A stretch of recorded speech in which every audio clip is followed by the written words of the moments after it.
Roll Tide, Roll Tide.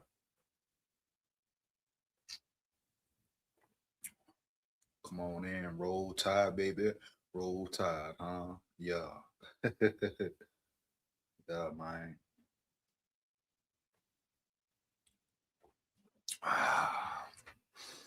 This ain't no regular live. This Roll Tide full of pride, huh? Roll Tide full of pride. You already know what it is. I ain't really got to dive too much into it, huh? Yeah. It's Indiana time. It's Rose Bowl time. And it's time to handle that business. Right? Right. In today's live, I'm gonna get into a few things, right? Check out some videos. We're gonna see the presser, what the players, coaches, staff has to say about Indiana. Boom, we're gonna break them down. Ty Simpson, Bernard, Jan Miller, all of them, man, etc. Huh? Yeah. We're going to talk about major keys to the game and certain Indiana disrespect or potential bulletin board material from one of Indiana's coaches. Now, you see, I say the disrespect reigns supreme. You know, all you've been hearing Alabama has no chance, Indiana's number one. Alabama can't stop the run out. Alabama can't run the ball. They can't get pressure on the quarterback. All this, all that. Yeah. Everybody has a reason why Alabama won't win, but nobody really talks about the way Alabama's playing now. If they bring their A game, the level of talent Alabama has, right? I've been saying it, dog. I don't think Indiana can really run with Alabama. And on top of that, right, boom, if Alabama plays technical, disciplined football, they'll run this team out the building. Yeah, huh? Yeah. And I stand on that 10 toes down heavy. And guess what? I ain't moving a budget off it. Yeah, man. I know for a fact if Bama brings their A game to every game, right, they can beat any team in the nation, including Indiana. You know, all we've been hearing is disrespect. Bama wasn't even supposed to be there for real. Let the college football world tell it right. Right. Bama wasn't even supposed to be in that thing round yonder. People didn't think they would make it out past Oklahoma. You know, just what it is, man. So really, you think about it, Bama playing really with house money. Yeah, I repeat, Bama playing with house money. You know, did no one expect them to be there or be here? Did no one think they could make it past Oklahoma, especially after the Georgia performance? But it's a difference, man. It's a change. Ty Simpson may be back to his old self. The defense is the defense. The defense is championship caliber, period. There's no denying that the defense has been elite all season. We just need the offense to catch up, period. And if we can get some form, I repeat, some form of a run game going, not even a crazy amount of yardage, but just enough, right, to keep Indiana on their heels, boom, to keep them thinking, second guessing, right, et cetera, et cetera. Man, like I say, Bama could win by 2 touchdowns plus. And it's no disrespect to Indiana. I know who they are as a team. I haven't watched them play, but they're 13-0, beat Ohio State. You have questions about Ohio State anyway. Miami might beat Ohio State, huh? Yeah. So Indiana is who they are. But when it comes down to the SEC, you can't deny the fact. Week in, huh? Week out, the level of competition is bar to none. Surpasses any conference in the land, homie. Heavy. And that's no shade at the Big Ten, but we know the SEC competition, level of competition on a week in, week out basis is better than the level of competition in the Big Ten, right? On a week in, week out basis. No, I understand this levels, homie. I understand that. All good. But we talking about levels here. You got to take into consideration the level of talent all across the board in the SEC conference, huh? Yeah, man. And if you do ignore that, you would be being delusional, huh? I'll get to the comments in a minute, man. But I gotta really break this down. Alabama went through a whole gauntlet, bro. I mean, a whole gauntlet. You look at the schedule next year; they got another gauntlet coming up. So they always put Bama in certain situations for some reason. They want them to prove themselves or whatever. You take a Big Ten team like Oregon, who have they played for real? You take Ohio State, right? Who have they played, huh? For real? So these teams have certain easier paths to the college football playoff. You know? And I'm not saying Ohio State ain't like that. I'm not saying Indiana ain't like that, right? Right. But I'm saying Bama is like that as well. And I know for a fact, huh? The level of talent across the board for Bama. If they bring their A game and show up, I mean, show up for real, huh? Ready to play and be fully prepared. They can beat any team in the nation. And I'm not moving off that. You give me Ty Simpson, huh? Locked in, zoned in, bruh. Delivering dimes, making the right throws, huh? Being accurate. You give me a slight run game. I ain't talking they gotta give you 100 plus. Now that would be a positive. That would be definitely a win. More than you ask for if they get 100 yards rushing on the ground. That damn near guarantees a victory. And if we're talking about Bama's run game, if they really get a run game going throughout this playoffs, dog, the rest of the way, how could any team, I don't care who they are, stop this offense? We've seen this offense be explosive, huh? Be lethal without a run game, with the lack of run game, huh? Yeah, bitch, yeah. We've seen this offense be explosive without contributions from Ryan Williams, right? Ryan Williams, man, supposed to be one of the best receivers in the land. He's been quiet this year, even soft at times. But if we can get something from him, if he can elevate his game, if he can come out to the forefront and step up and start balling, how could any team stop this offense heavy? And I'm hearing everything. Oh, Indiana got two NFL caliber cornerbacks. All right, cool. Boom. They never seen receivers like they're gonna see versus Bama all in one heavy. At least with the same level of speed. I'm hearing about the receivers they have, very talented. Cool, boom. But I don't believe they seen a secondary with the talent or speed as Bama has. Now, if they go out there and if they go out there and prove you wrong, they prove you wrong. But it's a different animal when you talking about Bama, dog. You hear me? Compared to who they have played. Now they got to win on Ohio State, but like I say, is Ohio State the same? You hear? And a week in, week out basis is just different, dog. It's just different. In the SEC, your body gets beat up more, you know. The schedule is more grueling, you know. For the most part, players are bigger, faster, stronger, you know. And I understand the Big Ten is right there. Big props to the Big Ten. But if we being realistic, dog, Bama can definitely beat Indiana. But I like the bulletin board material. I like the doubt that people are showing Bama, right? I like it that everybody's saying ain't no way in hell Bama can win. I like that. I love it. Boy, give them some more of it, huh? Yeah.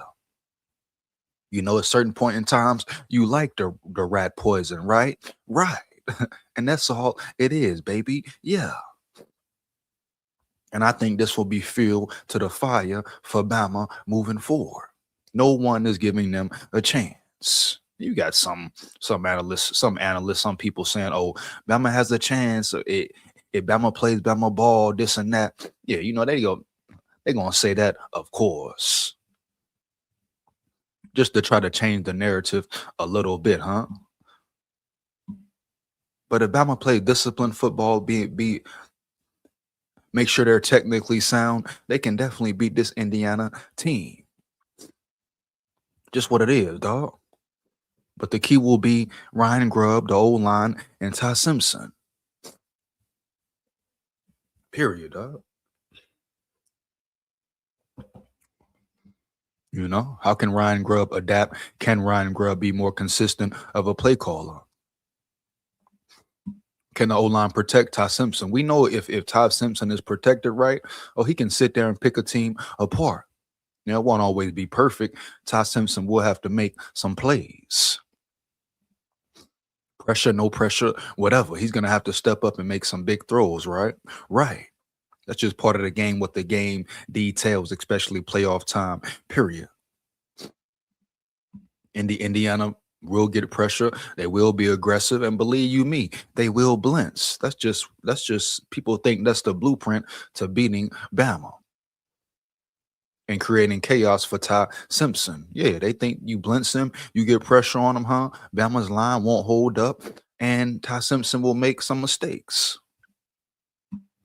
Every team thinks they can get him off his game if they get pressure on him. Period. That's why I say you got to get some form of a running game going. They did it late versus Oklahoma. That was a plus. Now you build on top of that, build on top of that, period. You know?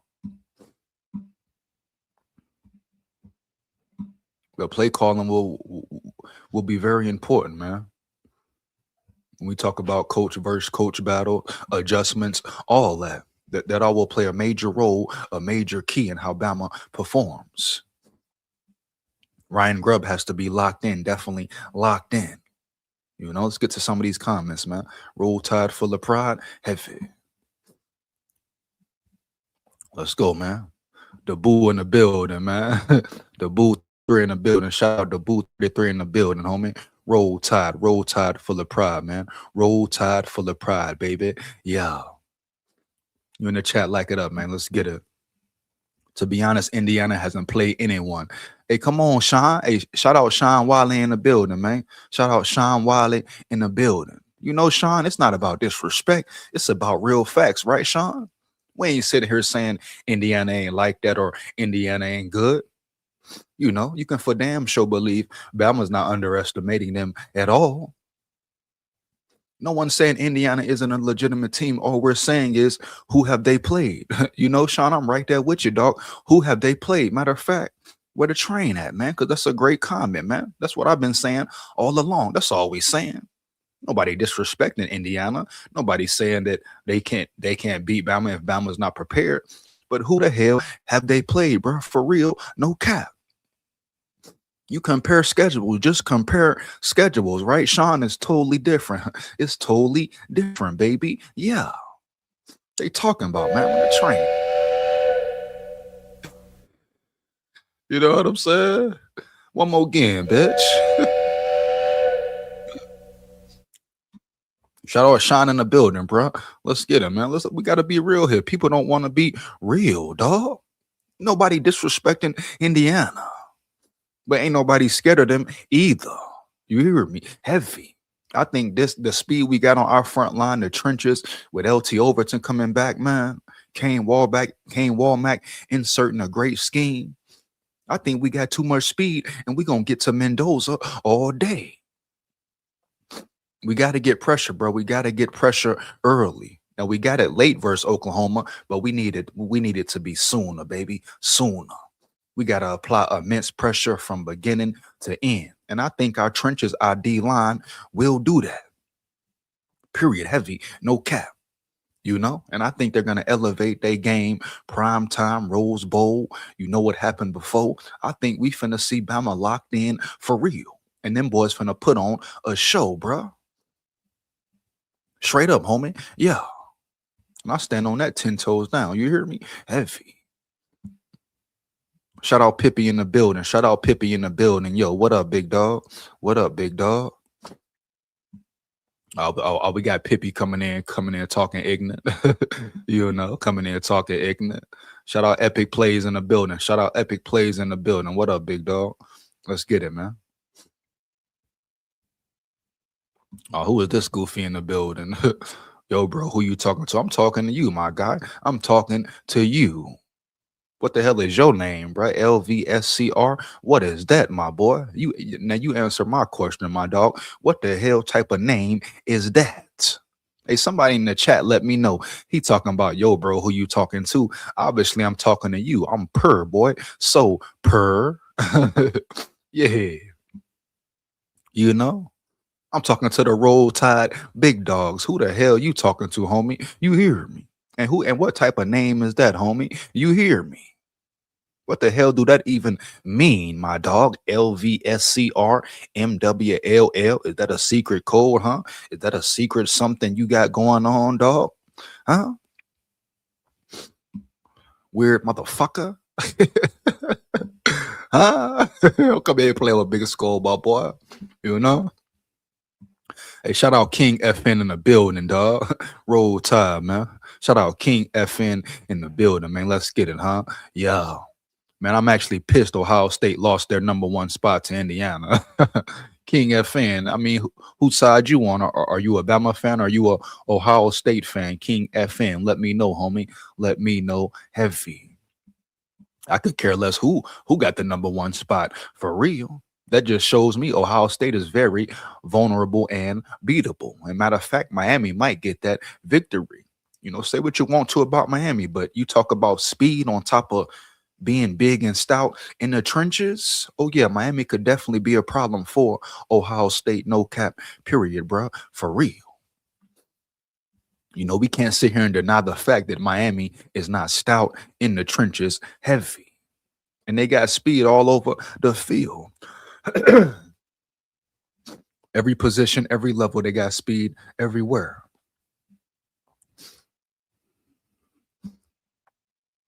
What's your favorite team in college, though? What? Who am I talking about right now, dog? You know, what is my channel about, dog? You know, Vikings and what? Alabama football. Come on, bro. Come on now, King FN. You know better, dog. You know better. You know?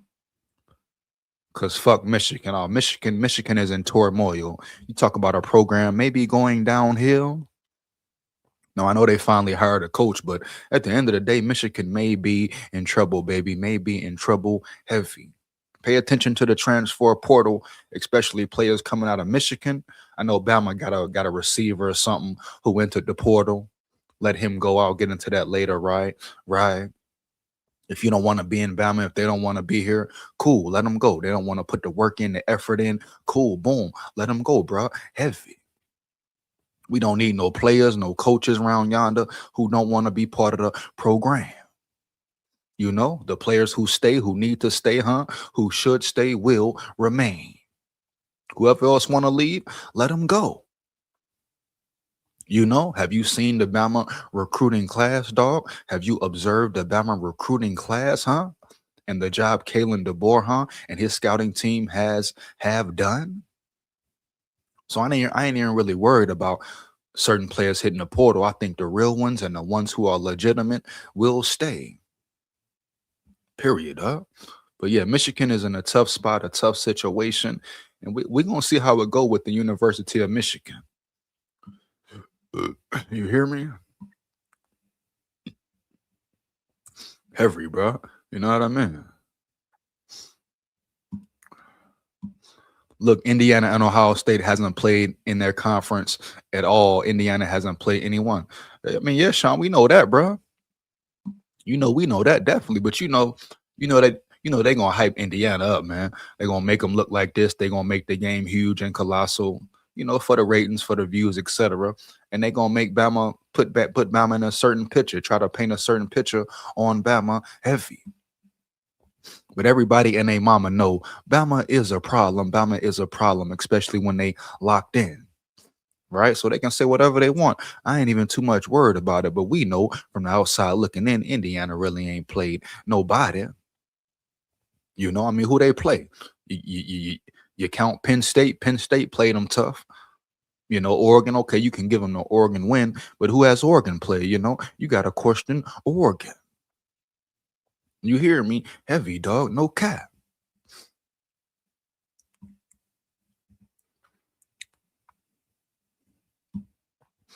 You hear me, dog? Shout out Tech Jedi in the building, man. Shout out Tech Jedi in the building. Huh? You hear me? Yeah, bitch, yeah. That boy Tech Wild, man, for real. EJ, where you get those glasses? The Men in Black store? Dog, you in the building, Agent EJ. Shout out Tech in the building, bro. You hear me? You know what it is, man. Oh man, I'm more concerned about Indiana's running attack than passing. Shh. Shout out Delton in the building, bro. Heavy no cap, my dog Delton in the building, man. For real. Roll Tide full of pride. Roll Tide full of pride, right? Right. He said I'm more concerned about Indiana's running attack than passing. I ain't gonna lie, bro. I don't really know too much about Indiana. Now Bama has to stop the run, like I say, but I think Indiana will try to attack this secondary. Period.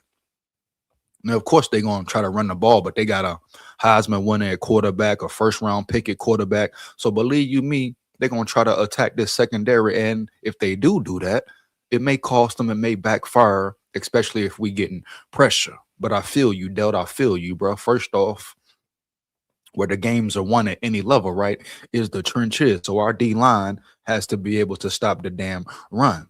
But the way the defense been playing as a whole, especially the trenches, I'm not too worried about them stopping the run. I feel like that's one of their strengths, at least right now at this point in the season. My biggest concern about the defense, is them not being able to apply pressure on Mendoza heavy. Because in order for Bama to win, right, we got to apply immense pressure on Mendoza the whole game. We cannot allow him to just sit back there and pick us apart. Period, man. So I'm more worried about that. I ain't even gonna say worried though, but I just want us to be able to apply pressure. Now, Kane Walmack, shout out to him and the staff. They made adjustments, second half, boom, and they started attacking Oklahoma for real. Getting to the quarterback, hitting him in his mouth, boom. And I've always said I'll be more concerned about a quarterback who can scramble and run against Bama instead of a pocket passer. Now Mendoza has some mobility, great quarterback. I haven't even seen him play, but I'll be more worried about a quarterback who can run and get out the pocket and scramble for real than a quarterback who can potentially be a sitting duck, right? Right. We want to I'll be right back.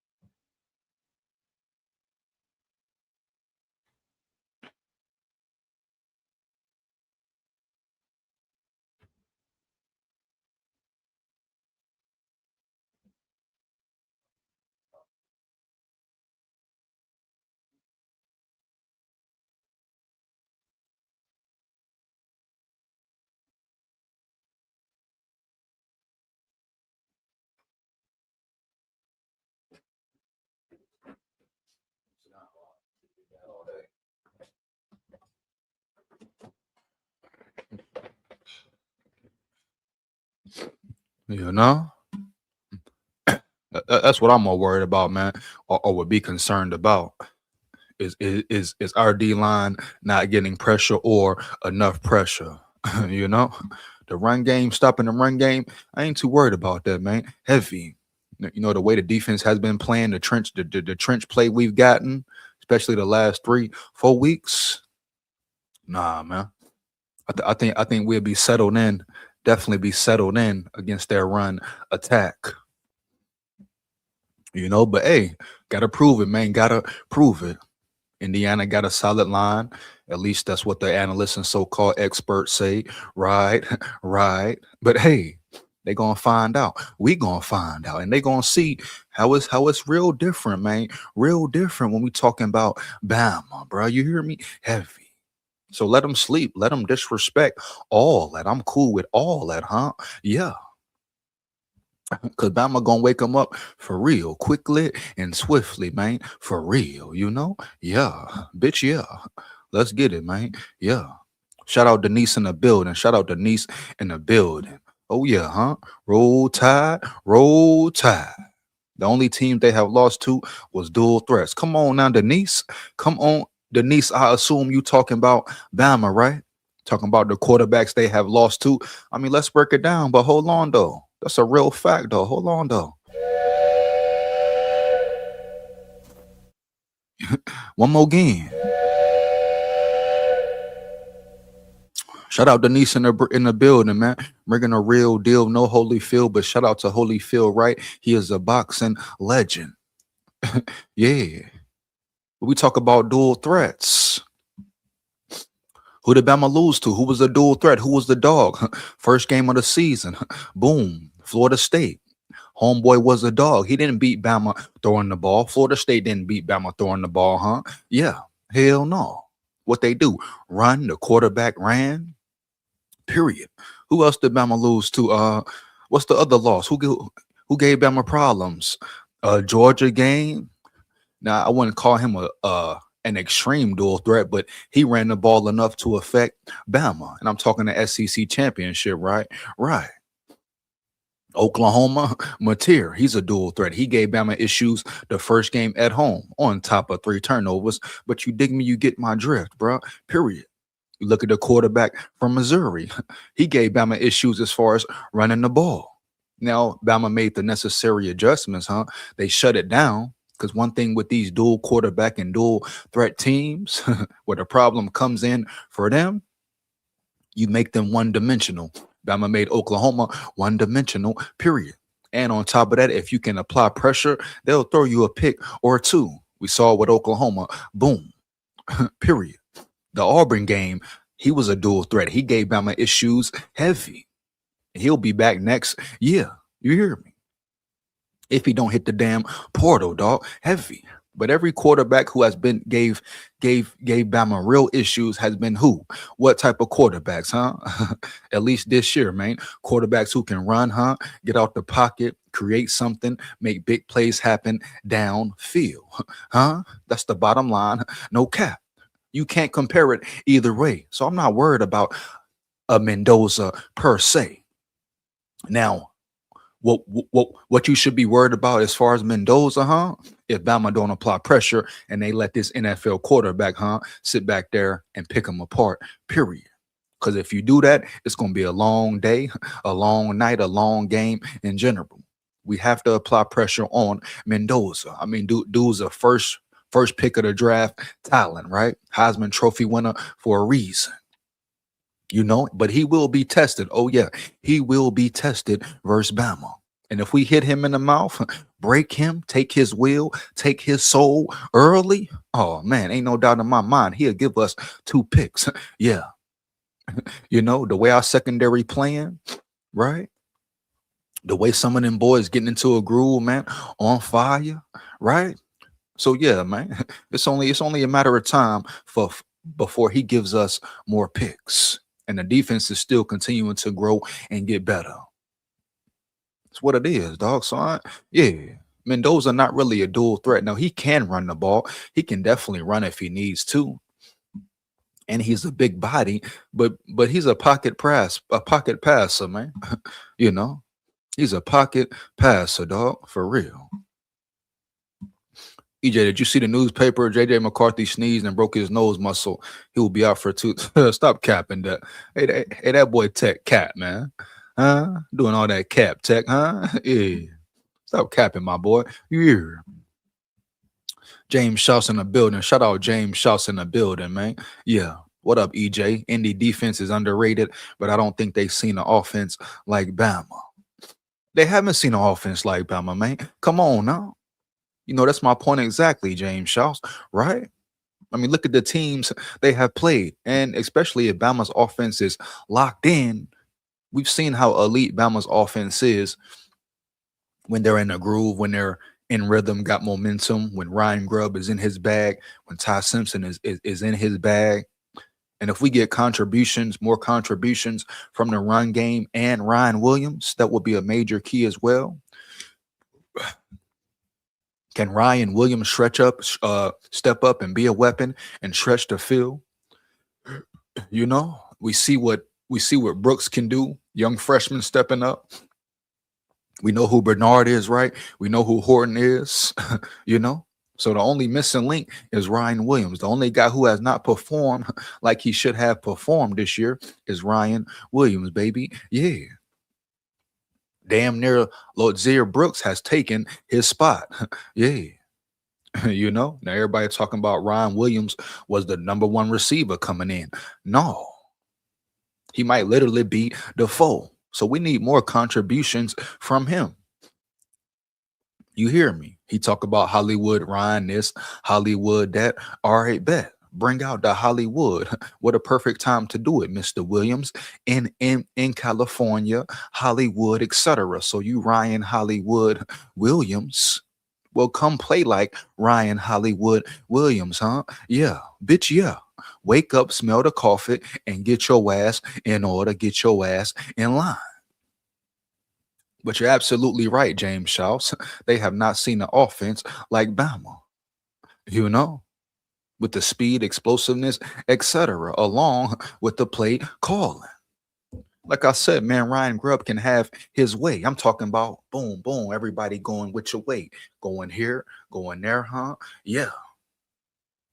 Even Isaiah Horton, you can take advantage of his speed and size. Yeah, he's a bigger receiver, but he doesn't lack in the speed area. You know? Come on, man. Be real here, man. Come on. Yes, Bama, the only teams going back to Saban, the teams was dual threats, except for Stephen Garcia at South Carolina. I mean, come on, Denise, man. Denise in the building heavy. Denise in the building heavy, huh? Yeah. Roll Tide, full of pride, win, lose, or draw, but we come to win. Dual threats have been a problem all year for this squad.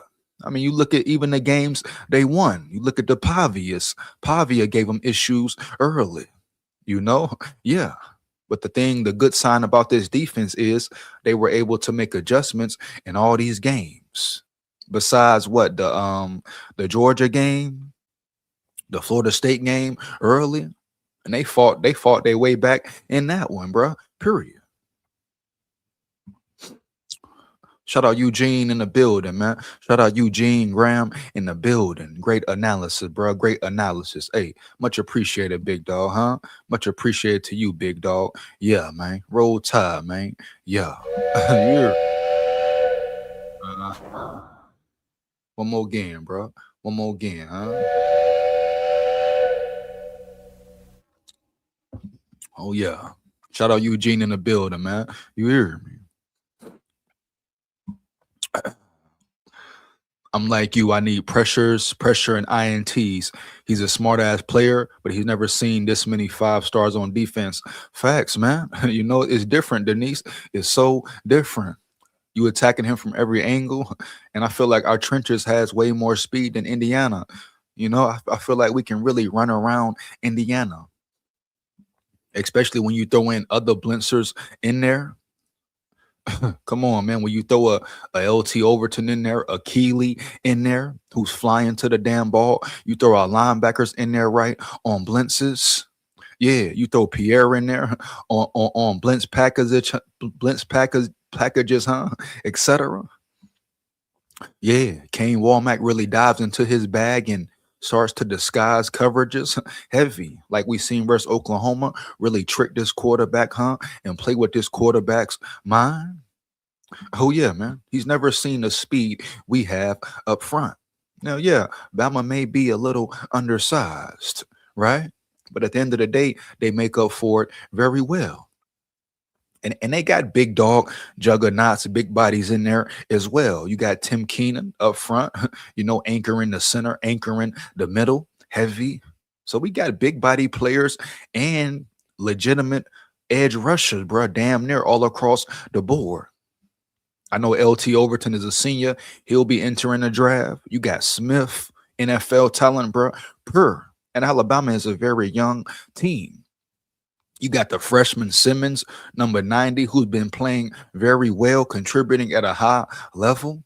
He's going to be a true stud. You can tell already, dog, the way he's playing, what he's giving Bama only as a freshman, huh? The way he plugs gaps, the way he can get to the quarterback, and he's still growing into his body. He going to be a big dog. I repeat, he going to be a big dog in the future. Only a freshman, man, for real. Pay attention to number 90, Simmons. You're talking about a potential first round pick at the D line position, baby. Period. Heavy, huh? Yeah. Bitch, yeah. You know? So Bama stacked all across the board, man, for real. Then you throw Rusaw coming off the edge, boom. You throw Justin Jefferson coming off the edge, boom. You throw Lawson coming in there. He's an NFL talent. Justin Jefferson, an NFL talent. So we got NFL players all across the damn board. You hear me, dog? Ready to cut like a sword, huh? Yeah. And then once again, respect to Indiana and what they have done, what they have built over there around yonder. Yeah. But playing Bama, going up against Bama, will be different for real. Everybody want to sit and say, "Oh, Bama hasn't seen a team like Indiana." How? What are you talking about? Yeah. What do we mean here? Let's be for real here, man. For a second, Bama has seen the Georgias. Yeah. Bama has seen South Carolina in South Carolina at night. Yeah. And South Carolina has NFL talent across the board if we're talking trenches as well. They got some outside edge rushers who are very phenomenal, right? Yeah. Bama has seen the Tennessees, the Missouris, the Oklahomas, man. Come on, bro. Come on, man. Let's stop the cap. The SEC is a different animal. Different animal week in, week out, period. You throw some of these big teams in there, you ask yourself, will they win 9 games, homie? 9 games. Yeah. Bama won 10.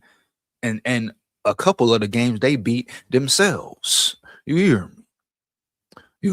They beat themselves with turnovers, bad play, whatever. you know? Be real here, man. No cap.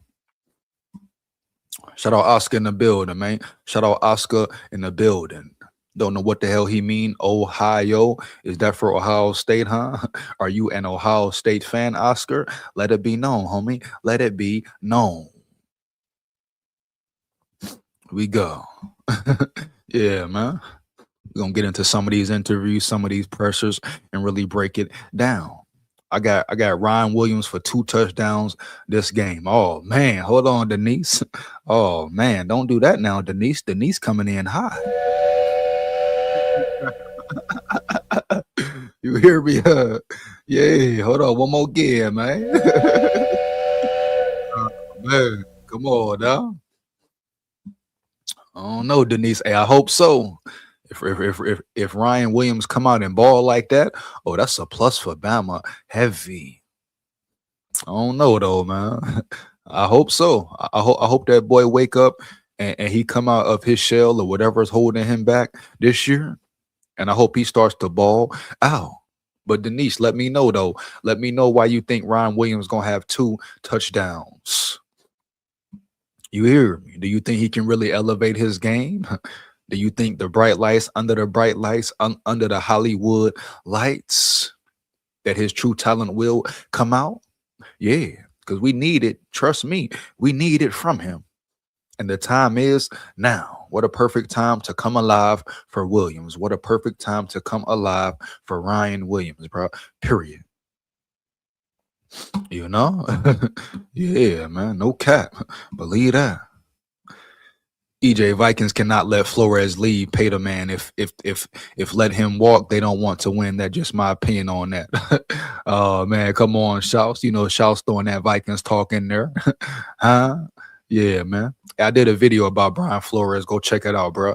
Yeah, you pay that man whatever he want, whatever he asking for. Like I said in the video, right? He's more important than KOC and Quasi. Period. I repeat, he's more of an important piece than Quasi and O'Connell. I repeat, I stand on that 10 toes down, man down. You hear me? No cap. Just what it is, dog. For real. Roll Tide, SKOL Tide. That D line super deep. Hey, a super deep D line, Denise. We stacked across the board at the D line position. Different type bodies as well. Different big bodies. Huh? Very young too. Very young too. You see younger guys coming in contributing. Heavy. You got number 24 got in the game. He balled out, got pressure on the quarterback. Kelby Collins, he balled out, got pressure on the quarterback, man. For real. All these guys are potential NFL players. Some may be NFL stars, period. And once again, Indiana has not seen this for real. Yeah, facts, Denise. Come on now. A dog, true dog. Yeah. The Glass City Buck. Shout out the Glass City Buck in the building. A Vikings flag and Bama flag is diabolical. What, man? Come on now, man. SKOL Tide, man. SKOL Tide, huh? Yeah. I know this wide receiver gets. Oh, I know this Ryan Williams gets open anytime, anywhere. He just got to do this simple step, catching. Yeah, he has to catch the ball. That's the first thing, most important thing, Denise. My thing is, how many years has it been? This guy's no longer a freshman. How many games has he played in? Huh? What he had 2 off season, and he doesn't know how to catch with his hands yet.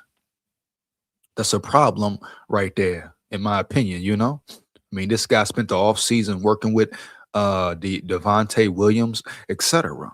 I mean, Devontae Smith, etc. Right? Right. So my question for Ryan Williams is, why the hell can't he catch the damn ball? And can he get open really anytime, anywhere? Has he been getting open anytime, anywhere? Now I understand there's been some games where Ty Simpson has missed receivers completely.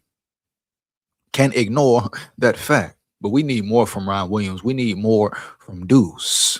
And that's just what it is. Ain't no way around it. He has underachieved this season, period. So if he can wake up, answer the call, benefit Bama, benefit Bama. Shout out, man, for real. I love to see a lady who understands the game of football. Shout out, Miss Denise. Yeah, man, for real. Shout out to the women in the building. But Denise coming in hot. Denise is coming in hot. Oh yeah. Oh yeah. Real facts, real facts. A lot of people try to sugarcoat it. Oh, Ryan Williams, he'll be all right. He'll be all right when. Be all right when. It's been a whole season, dog. A whole season. And he's still dropping passes. Still dropping passes. Inexcusable. Dropping big passes at that. Let's get into this article right quick. Then I'm gonna dive into some of these videos, man.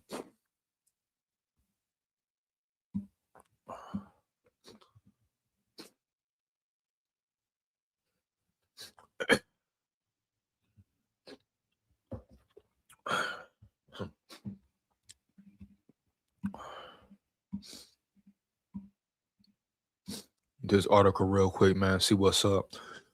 Now they're saying Indiana respects Bama, but some people are also saying that Indiana may have given Bama bulletin board material. Hold on one second. I feel that, but if you check his drops, they either go into the end zone or a big third down. Hey, those are bad drops, though. You dropping touchdowns, you dropping big third down conversion plays potentially. That's a big problem. No cap. One catch will bring the juice, my brother. One catch, one touchdown can get Ron Williams going. That's true. But we've seen him have one catch before, right, Denise, during the season, and then be quiet the rest of the game. So Ryan Williams, he just been inconsistent. Now, if Ryan Grubb can get some quick play calls, get the ball in his hands, get him into some type of groove and rhythm, maybe. But at the end of the day, Ryan Williams going to have to make it happen. He's had ample opportunities to prove himself. Period. So many chances to prove himself. So many. All right, I'm going to do this article first. Give me 1 second, man. Because they say Indiana respects Bama, but I don't think they respect Bama for real. Give me 1 second here, man. Here we go.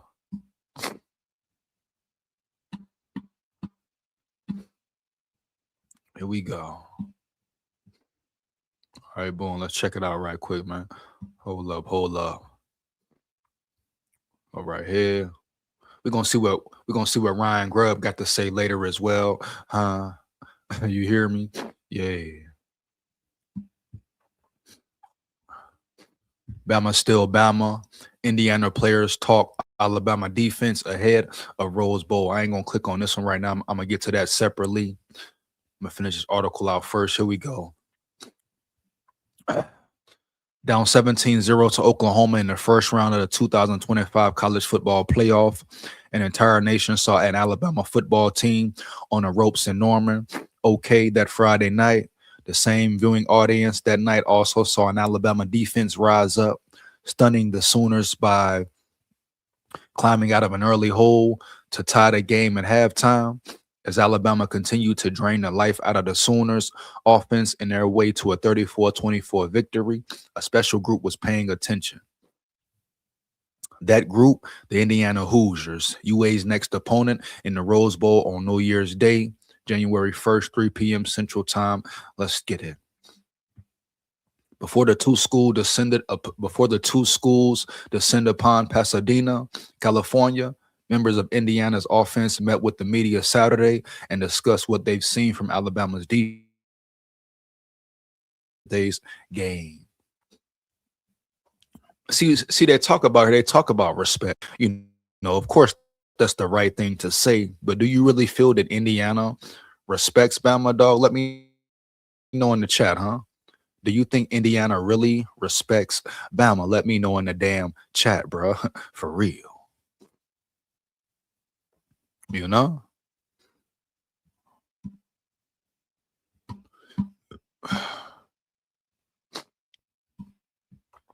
I think Daniel Hill is getting comfortable. No Indian is throwing shade. Here we go, man. Let's see. Hold on. They have a lot of athletes. Indiana tight end Riley Nowakuk said, Bama still Bama from that aspect. They have a lot of guys that are big, strong, can fly around. So that obviously presents a big problem when you're going against a team like that. They do a lot of 7, 8 up looks, or they'll drop out of it and bring 0. And that's just tough for anybody to handle. As Indiana's players assess Alabama's defense, Hoosier offensive lineman Pat Coogan talked about the Crimson Tide front, singling out UA defensive tackle and captain Tim Keenan. Shout out Tim Keenan, true big dog. Against Oklahoma, Keenan blocked and recovered an Oklahoma punt, leading to a short field for the Crimson Tide, who ended up kicking a field goal to make it a 17-10 ball game. That play was one of many that helped swing momentum Alabama's way before eventually tying the game 17-all at halftime. Coogan had nothing but praise for the UA defense and knows they're in for a battle on Thursday. You're damn right, dog. Let's get it. Roll Tide full of pride. No cap. Really, really, really good front. Coogan said the front 7 in general, really large individuals, great body types. It's an SEC defense and it's dominant, and it's a great front 7 that you know is going to be a big challenge for us. You're damn right. You better strap your cleats up, boy. Lace your boots up heavy. Lace your chin strap up heavy. Because we coming. Oh, yeah. We coming, bro. Yeah. Bitch, yeah. Roll Tide. I think it all starts with 96, Tim Keenan, the anchor, their nose guard, their defensive tackle. He's their leader there. He's their captain, a real stout defender, plays with great leverage, and he's going to be a huge challenge for all of us, me in particular. UA's historical playoff comeback gave the IU team a better understanding of what they'll be facing on New Year's Day, but also keeping an eye on how Alabama adjusted helped the Hoosiers possibly to get some different looks they may have not anticipated. Given the circumstances, the Crimson Tide ended up facing versus Oklahoma. However, Alabama's comeback did give way to more Hoosier. These grammar errors, dog, crazy. However, Alabama's comeback did give way to more Hoosier respect. Yo, these beat writers just be having grammatical errors. No one says nothing. The world we in, dog, heavy. And the type of program Indiana understands they will be facing in the Rose Bowl. That's no easy feat, being down 17-0 in Norman, Oklahoma, being able to come back and win, being down 17 to nothing anywhere against a quality opponent is tough, but especially away in college football playoff game. Folks can't type, bro. That is really tough, Coogan said. So it's a credit to them and their ability to stay locked in and come back and win. I think it showed the type of culture that they have had down there and how big of a challenge it's going to be for us. But they had to push their chips all in the middle. So it definitely gave is a great idea. Yo, these dude, are you kidding me right now, bro? Yo, how the hell they get away with this, bro? Just typing horrible. Damn grammatical errors, heavy, homie. Yeah. You know what I'm saying?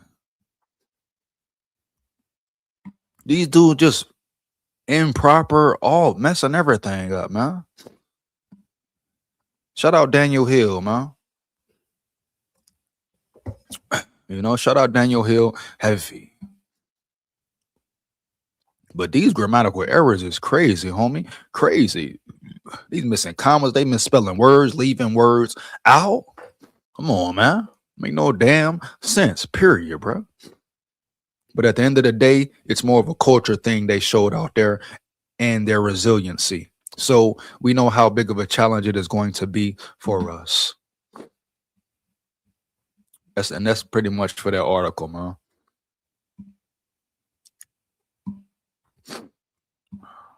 You know? But see, things like that, articles like that, like you got that article where they're showing respect, then I'm finna get into another one where they probably throwing some shade. But like I say, it's good for Bama.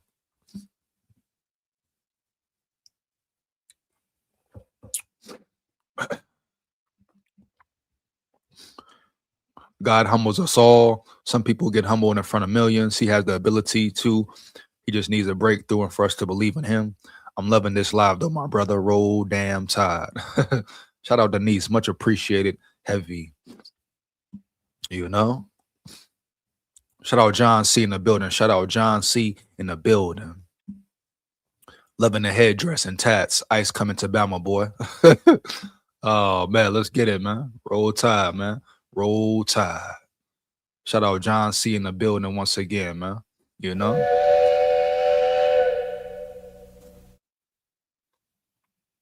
One more again. Oh yeah, man. You hear me?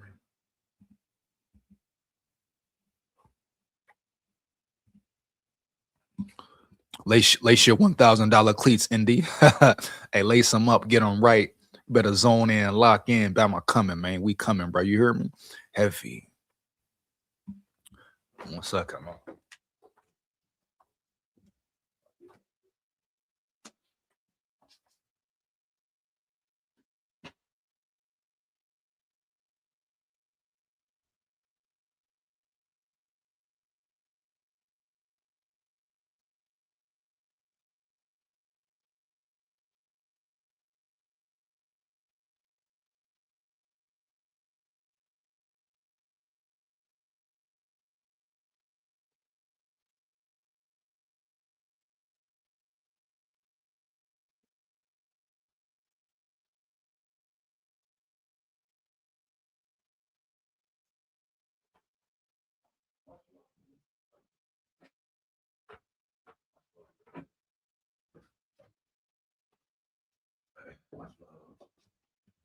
Show a nigga love.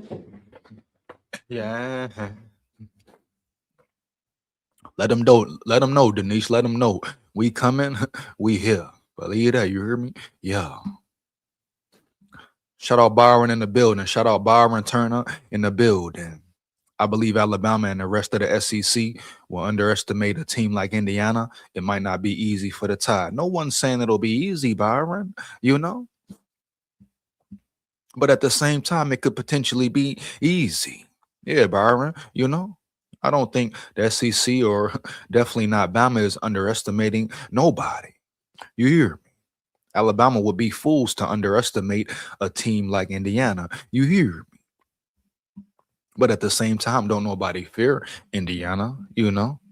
And yeah, I feel like Bama can beat this team by 2 touchdowns if they bring their A game and play technical and disciplined football, right? Right. And I'm going to stand on that 10 toes down, period. Is Indiana a real good team? Hell yeah. Did they beat Ohio State? Hell yeah. Are they the number one team in the nation? Yeah. But Bama going to put them to the test. You know, ain't nobody underestimating nobody. They're in the playoff for a reason. They undefeated for a reason. So you can't underestimate this team. No cap. But at the end of the day, they better not underestimate Bama either.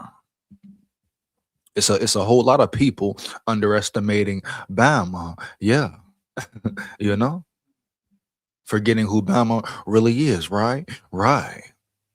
Hmm. So let's be real here, man. No cap. What? Who is this guy, man? Who is this guy? Random derpster. So how much money you think Alabama sent to Israel to say, please come save our program? Oh, what? What are you saying, my boy? What are you on, my boy? Like that for real. Fuck up out of here, dog. No cap. The fuck going on around here? What? Here we go. Got some Bama hate. Got some Bama hate in the building, man. Ain't it crazy though? Ain't it a trip though? Yeah. let me guess random. You a Notre Dame fan? Or you mad, nigga? Get glad, nigga. You hear me? Yeah, bitch, yeah. Huh? Random Derpster. You had three losses. So what? Three losses? What? Three losses in the SEC. So what? What up, bro? Period. Huh? Let's talk about the wins. Compare the wins. Huh? Yeah, man. Bama ain't never dick ride nothing, homie. You hear me? Yeah. Bama did what they needed to do to be in the playoff. Period. And if they didn't belong, they wouldn't have beat Oklahoma. Period. But you know what? It's all good. Bama haters like you make it feel even more true, dog. It's gonna feel that much more better when Bama beat Indiana, right? Right. To shut people like yo ass up. Huh? Oh yeah. Shut Bama haters like yo ass up. You hear me, chump punk? Yeah. So make sure you keep that same energy, dog. That same energy right there around yonder, huh? Yeah. Come on, man. It's no comparison. It's no comparison, period.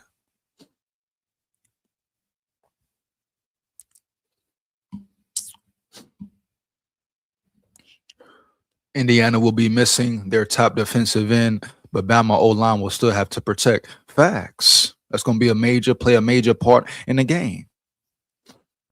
I mean, injuries suck. You don't wish injuries on nobody, but their top DN being out, that's definitely benefiting Bama. Oh, yeah. Oh, yeah. But the O line will have to step up. You are absolutely correct, Byron. Heavy. There's no way around it. Their pass protection must be better. Run blocking must be better all across the board early. You know, everybody got to step up. Everybody got to elevate, injuries or not. Oh, yeah, this line will get tested, especially the right side of the line. Oh, yeah, they will get tested early and often. you know,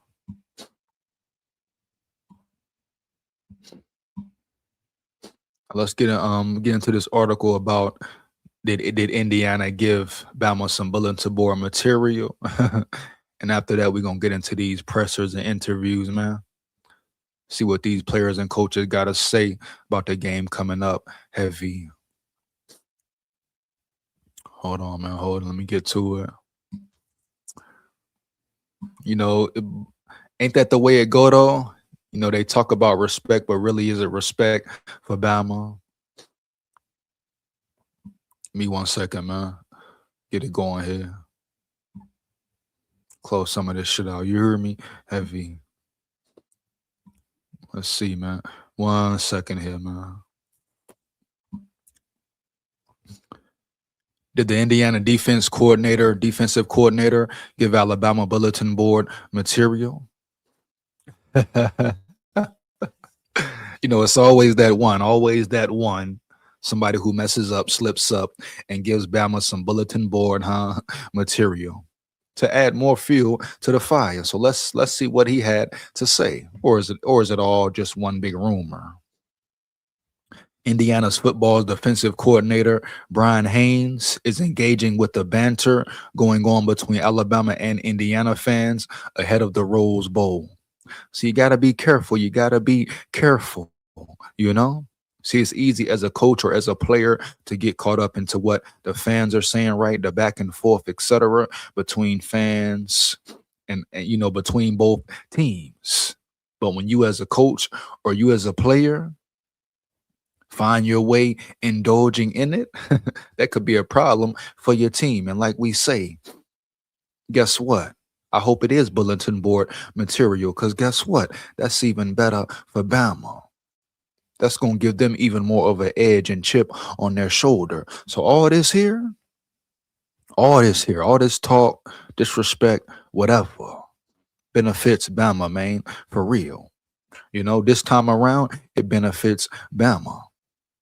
Some believe one of the separating factors between the Crimson Tide and the Hoosiers is the level of talent the Tide has on its roster in comparison to Indiana's roster. Haynes played into this narrative with a post to X where he appeared to take a jab at the narrative, posting, "It's true, just can't hold up against their magnificent size and strength."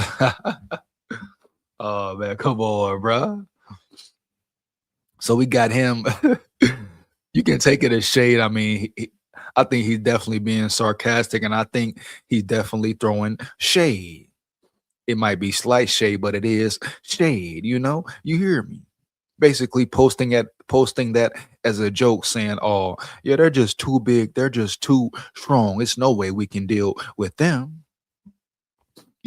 But when coaches start to retweet things and dive into the banter full speed ahead, you better be careful, homie. You better be very careful and tread lightly. You hear me? Yeah.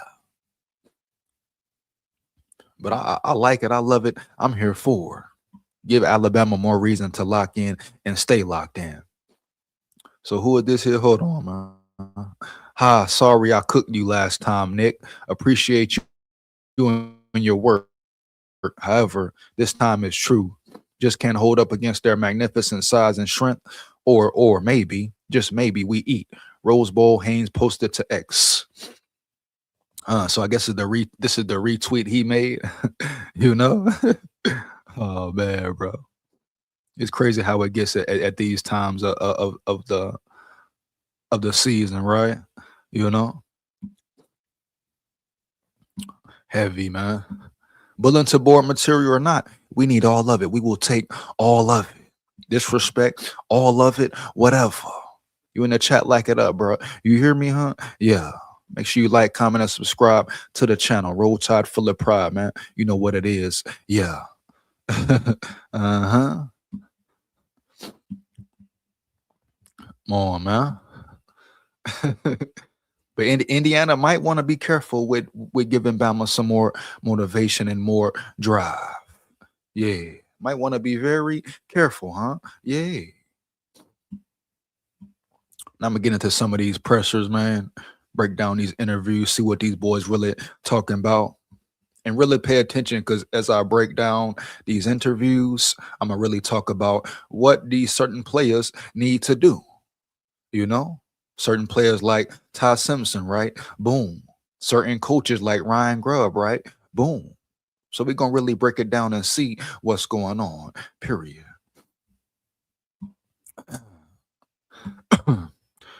Given the past two seasons, if Indiana wins this game, can we really say they are an elite program in college football, or just for the moment? Oh, man, Byron, good question, man. Great question for real. I guess you just got to see how it pans out, huh? How they look moving forward for the next 3-4 years. We see a lot of teams who are good for a year, good for 2 years, huh? Good for the moment. Then they max out, reach their potential. Then it is what it is. But, you never know. Has Indiana built a real program over there? We're going to see, though. We're going to find out. Or we're going to find out. No cap, bro. Great question from Byron, though. Great question from Byron. Time will tell, though. Time will definitely tell who Indiana really is. Let me see. Let's get into these articles right quick, man. I'm going to do Ryan Grubb first. Just get him out the way. See what he really got to say about these dudes here, man. Yeah. Give me 1 second. Let me get to it. Uh-huh. Oh, let me share the screen, man. Hold on, man. Let's go, bruh. Y'all know what time it is, man. We know what time it is. Mm-hmm. Yeah, yeah. Oh, yeah. I am. I get it nine. And all right. And all right. Here we go, man. Let's get to it, huh? Yeah. Really break Ryan Grubb down. And before I dive into it, right? Ryan Grubb is going to have to step up. Yeah. Ryan Grubb is going to have to play call at an elite level, huh? Yeah. Ryan Grubb is going to have to take his play calling abilities to a different level, period. He has to be more consistent, huh? Yeah. All that pretty stuff, setting the team back in the drive. We saw it versus Oklahoma the last game, right? You're getting 8 yards a clip, 7 yards a clip. Your offense is driving, you're building, gaining momentum, and he always has a situation where he has to try to get pretty or try to look fancy. We saw with that dumb play call versus Oklahoma. What was that? A reverse, huh? He tried to make it look pretty, try to do too much, run the ball or throw the ball, grub, period. Yeah. Now I gotta always reiterate this. I love when he's aggressive. I love that he rides with it.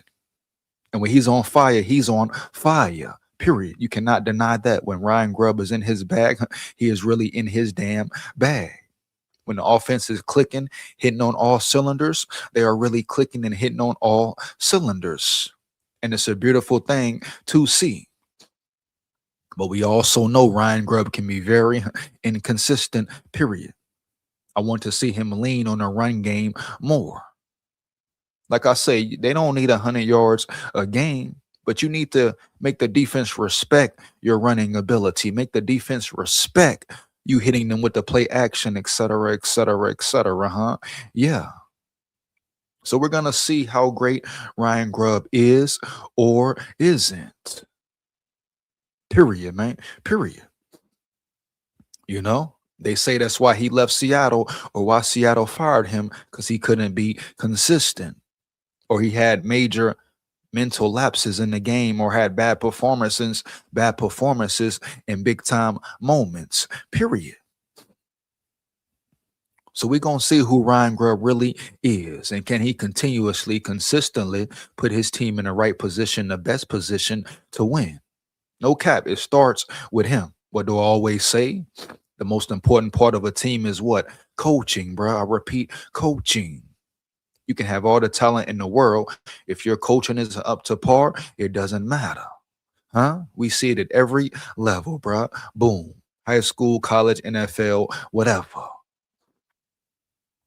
Your coaches have to be competent, man. Your coaches have to develop these players, man. It's no way around it. Yeah. But aggressiveness, when Ryan Grubb goes into attack mode, oh man, I'm rocking with it heavy. But sometimes he does a little too much. He needs to learn how to lean on the run. You know, with a defense like Bama has, you can lean on your defense. You can depend on your defense. Yeah, let's go, man. Break it down. hmm A true story, Byron. True story.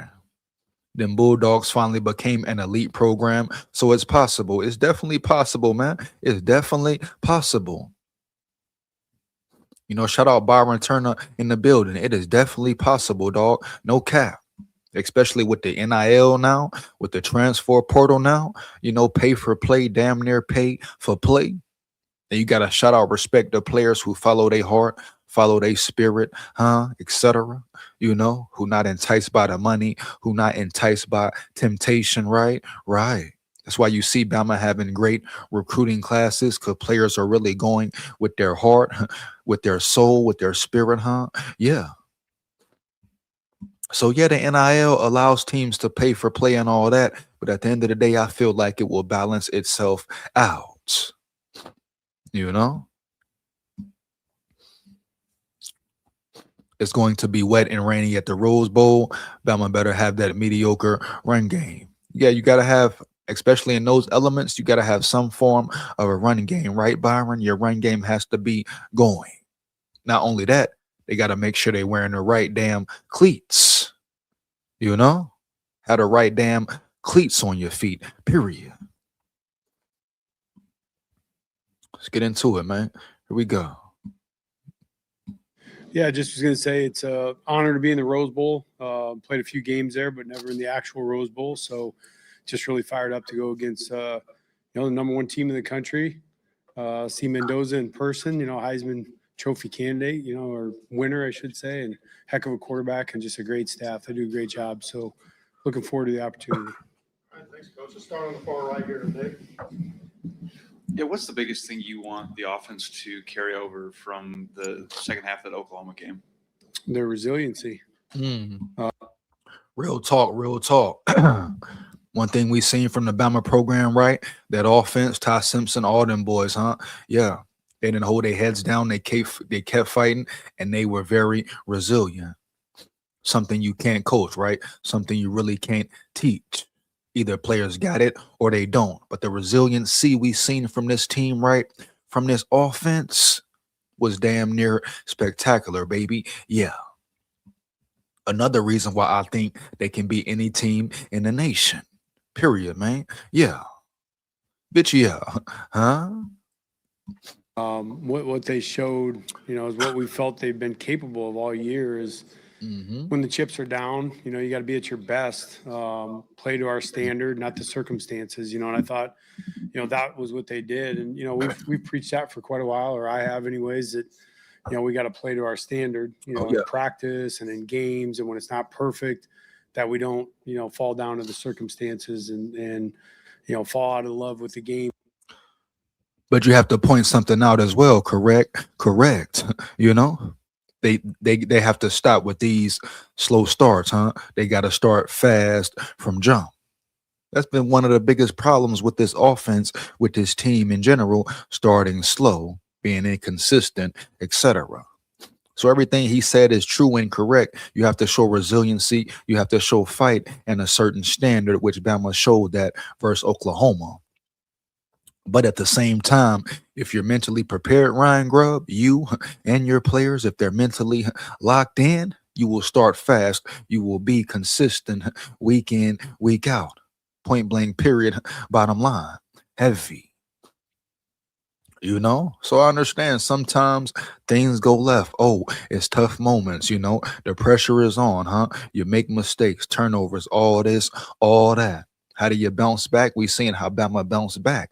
But moving forward, it needs to be about starting fast, huh? Not having these lapses, lapses in performance where they're playing bad, not moving the ball, not zoned in, locked in, none of that. We talking about the quarterfinals of the playoffs, huh? Yeah. You should have your players locked in, period, and ready to play Bama football. You should be setting the standard from what? First snap, huh? To the last snap. First quarter to the fourth quarter. So that starts with you, Grubb, huh? That starts with you and your coaching staff, right? Kalen DeBoer, etc. Making sure everyone is locked in. There's no reason Bama should be still starting slow. Fuck all that, bro. For real, no cap. The time is now, and it's time to lock the hell in. So, Grubb, you got to be locked in first,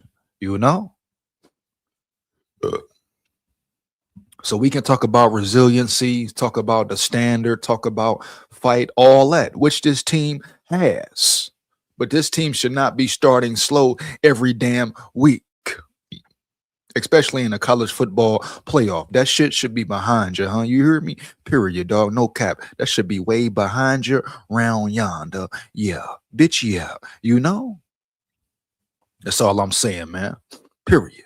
When all of a sudden you're down a couple touchdowns or something, and I just thought they played so hard, and Ty was, I thought at his all-time best, in my opinion, just the way he was, his resiliency on the sideline, his mindset, just the things he was saying in between series. There just was a belief that, if I was down.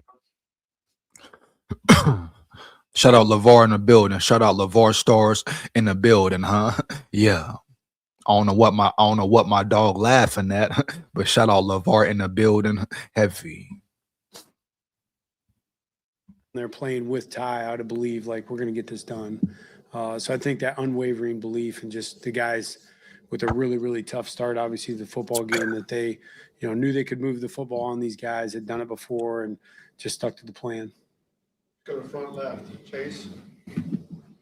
My question's similar to that one. I want to ask you more about Ty in the Oklahoma game. He obviously played better in the second half than the first half, but apart from just performance, did you also detect a different Ty in terms of the intangibles, confidence, poise, command, things like that in the second half versus the first half? And if so, where do you think that might have come from? I did for sure. And I think, as far as where it came from, I think that there was a mindset going into the game that was embedded in Ty. And I think that it was one that you saw in the Georgia game earlier in the year and things like that, where there was a little bit. Yeah, shout out Ty Simpson, man. It's a lot of questions about him surrounding him, and he hasn't played great the last 4 or 5 weeks, but you can't deny he got that dog in him. You can't deny he got that fight in him, right? Right. In that Oklahoma game, we got to be honest here. He showed true leadership. He showed true grit and determination. And if he can get back to his old self, middle of the season Ty, come on, bro. This team is even more dangerous. But the way he stepped up, the big throws he made, I know I made a video comparing him to Kirk Cousins, but that was simply because how he was performing under pressure. But he killed all that noise versus Oklahoma. Now you got to be consistent. He got to do it again and again and again. You hear me, huh? Yeah. Will he enter the draft? Will he come back? Who knows? But will he be a first round pick? Oh, the way he plays, if he's planning on going to the NFL, right? The way he finishes these college football playoffs will tell a tale, period. And we're going to see who he is for real. Is he a first round talent? Is he a third, second, fourth round talent? It's going to show, bro. But the way he stepped up, elevated his game, you hear me, bro? Kept them boys turned up and zoned in on the sidelines, right? Even when Oklahoma brung 50 out, they going to bring 50 out talking about hard to kill. You saw Todd Simpson getting amped up, man, getting jacked up, turned up, heavy. You like to see that from your quarterback, your leader. Let's go, bro. For real. Roll Tide. Bit of the just let it rip mentality, not worrying so much about, what's going on around him or, how this could affect anything else other than just playing, and obviously for, hold up. 22. Hold on, man. Shout out KC Cox in the building. I repeat, shout out KC Cox in the building, huh? Coming in hot, coming in heavy. Hold up now.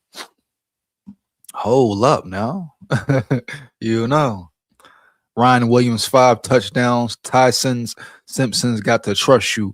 Oh man, Ryan Williams for 5? What? Hold on now, KC. You talking about Ryan Williams for 5 versus Indiana? Oh man. Hold on, man. One more again, bitch. Yeah. Hold on now. You got to expound, KC. You got to expound on that one, KC. You hear me? Oh, man. He said Ryan Williams, 5 touchdowns. Oh, man, my boy.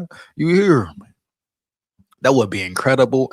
That would be lovely. And I'm here for it. Matter of fact, hold on, man. Let's put that back up there around yonder, man. Yeah. Come on, dog. Oh, man. He said Ryan Williams finna get off and break off and zone in. You telling me Ryan Williams finna be bout it, fool.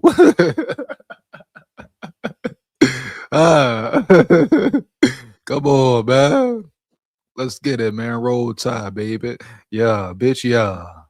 Come on here, man. Year-old young man, that's a lot of pressure. And, I think he did a good job of just stay in love with the process, be in the game plan, be ready for the game and let it keep building and adjust as you go in the game and get ready to make the play. And I just think he was he was in that moment. He was in the zone as far as just staying locked into the game. And I really felt like he knew that we were going to make a play, and that, we got a couple man coverage looks that we had been wanting, that we won on, and was, Lottie got it all sparked when he hit that third down on a man opportunity. And I just felt like Ty was going to be ready for that moment. That's how I felt talking to him on the headset, was just that if we got that moment, he was going to make the throw and we were going to make the catch. And, we did, and we kept capitalizing on those moments. Let's go to Charlie on the far right side. With Indiana, they're kind of top nationally in just about every statistic you look at. Yep. When you watch them on film, kind of what jumps out immediately? Really disciplined defense. They play very disciplined. They're exactly where they're supposed to. I keep telling people, I did a whole video on it, man. You know about this Indiana team for real. You study this Indiana team for real, right? You can see, homie, they're disciplined, huh? Very disciplined, man. For real. Very disciplined, man. No cap. That's what it's going to come down to. Discipline and technique. Just like he said, they play disciplined ball, very well coached, and you can't take that for granted, period. So Bama is going to have to coach better than them, make better adjustments than them. But ultimately, who plays more disciplined, sound ball? Who plays more technically sound football? Heavy, man, early. Ain't no way around it, right? Right. But Ryan Grubb just said it. Just proved my damn point. Can Bama beat this team? Hell yeah. But they're going to have to change some things up, homie. Yeah. And if they play disciplined ball and technical ball, like I said, they'll beat this team by 2 touchdowns plus. Supposed to be. They execute their system at a really, really high level. They tackle really well. And I think one thing I see that we've been challenging our guys on, they defeat blocks, and I wish I could tell you something way more sexy than that, but it's like, they're really good at the little stuff, and that's what you see, in good defenses, is teams that defeat blocks, run to the football, tackle well, force turnovers. They do all the little things really, really well. And that's what, we got to be ready for, because you'll see plenty of plays on film where it's like, this play is developing, it's got a shot, it looks like it's going to be well executed, and then they just simply defeat the block, and they win at the point of attack. And so, just a good smash mouth team that you can tell are very well coached. Go to Joe right in the middle of the room there. Coach, I'd like to ask you about a specific play from that Oklahoma game in the fourth quarter. You're up 7, and Ty hits a 24-yarder to Jeremy Bernard down. It basically sets up the Daniel Hill final touchdown. Just what was your perspective on the play that Jeremy made with that reception, Ty's confidence to deliver? Great play by Bernard. Great play by Dan Bernard. Great job by Ty Simpson of having faith in his receiver to go up and make that damn play. But Bernard, man, he's a dog. He's a true dog. Yeah, shout out 5, man. Slime him out, bro. Slime him out. Yeah. The ball, and just kind of anything that you noticed in particular about that play and what it did for the team? Well, the first thing I think of, Indiana defense not letting that happen. Jay Smith only had 144 yards. Yeah, man, Indiana got a tough D now. They say they got 2 NFL cornerbacks. We gonna see. Time to elevate, though. Time to elevate. it was just exactly what you said, the confidence of him to throw the football. And Ty had a couple different options on that play. He didn't have to take that throw to Jeremy. So the fact that he chose to do that and put the ball down the field and play like that versus man coverage was, something that I thought was, just a good Shows trust and belief in his teammates, period. sign of things to come, that those two are on the same page, and the fact that he didn't overshoot the ball. And, Jerm, obviously, he underthrew probably obviously more than he intended, but, that Jerm would make the play for him. And then the other part would just really, I thought, showed how in tune to the football game Ty was. That was their backup corner. We had talked about replacement players getting in there, and, he went right at him. And so I just thought it's, showed a lot of savvy. Great observation by Ty Simpson. I'm pretty sure most of us watching the game didn't know that Oklahoma had put their backup corner in. Why they put their backup corner on Jeremy Bernard, who knows, right? Why would they put their backup corner in their guarding Jeremy Bernard? I mean, you must wonder, but that's on them. But for Ty Simpson to observe that and attack it, that shows you his smarts, his brain skills, his QB IQ, period, right? Right. Heavy. That shows you his QB, just how he reads the field, what he sees, dog. Pays attention to everything, you know? So great observation for Ty Simpson to trust his receiver. Not only that, give Bernard a chance, but understand they got a backup covering one of our best receivers, if not our best receiver. Oh, I'm attacking this dude. I'm going to attack him and make him prove it. I mean, let me know in the chat. Did you know Oklahoma had inserted their backup cornerback in there? You know? Did you know that was a backup cornerback on the field at that time? Shit. Shout out Ty Simpson, bro. Matter of fact, hold up. Where the sirens at, man?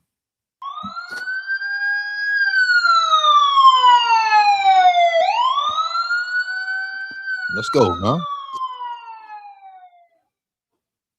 You know, shout out Ty Simpson. That shows you where his mind was at. On Ty's part. Go third row on the right, Mike.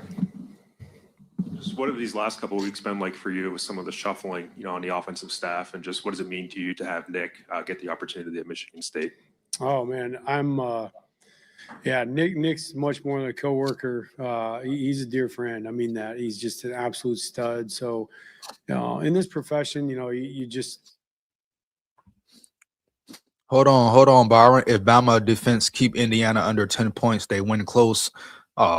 You say 10? So you kind of disrespecting Bama's offense, Byron. You hear me? Oh yeah, bro. I say that's cap there. I gotta say that. I gotta call you on cap there, dog. You hear me? But you basically disrespecting Alabama's offense, saying they can't score more than 20. Are you kidding me, baby? Are you kidding me? I mean, they just put 34 up on the Oklahoma defense, who's one of the best in the nation. You know? Yeah. So I ain't gonna say they gotta hold them under 10.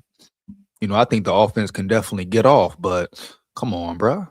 That's major disrespect being shown to this Alabama offense, period. you celebrate the wins for the good guys, and Nick's definitely. At Michigan State. Oh man, Go back a little bit, man. Hold on. We had talked about replacement players getting in there, and he went right at him, and so I just thought it's showed a lot of savvy on Ty's part. Go third row on the right, Mike. Just what have these last couple of weeks been like for you with some of the shuffling, on the offensive staff, and just what does it mean to you to have Nick get the opportunity at Michigan State? Oh man, Nick's much more than a coworker. He's a dear friend. I mean that. He's just an absolute stud. So, in this profession, you celebrate the wins for the good guys, and Nick's definitely one of them. So I think, for him, just being able to go take that next step. Nick has always been really, really good at building, and I think that's what you see with great coaches is guys that they just take steps. They just keep to, And see, I be coming to Nick Sharon hard at times, and I feel like it's well deserved. I don't feel like he's a great OC or he was a great OC at Alabama. But at the same time, I don't know this man personally. I ain't got nothing against him personally, right, as a human or nothing like that. I don't know the man. I'm strictly going off his coaching abilities or coaching skills, period. I don't think he's a great offensive coordinator. Boom. And I have the right to say that, right? Right. I feel like he put the Bama offense in bad predicaments last year. I feel like a lot of his players were underutilized. I feel like the Bama players put the team on their back a lot of times last year, huh? Even with bad coaching, period. I feel like Nick Sheridan was very predictable in his play calling. But it's no disrespect to him personally, right? As a man, as a good guy.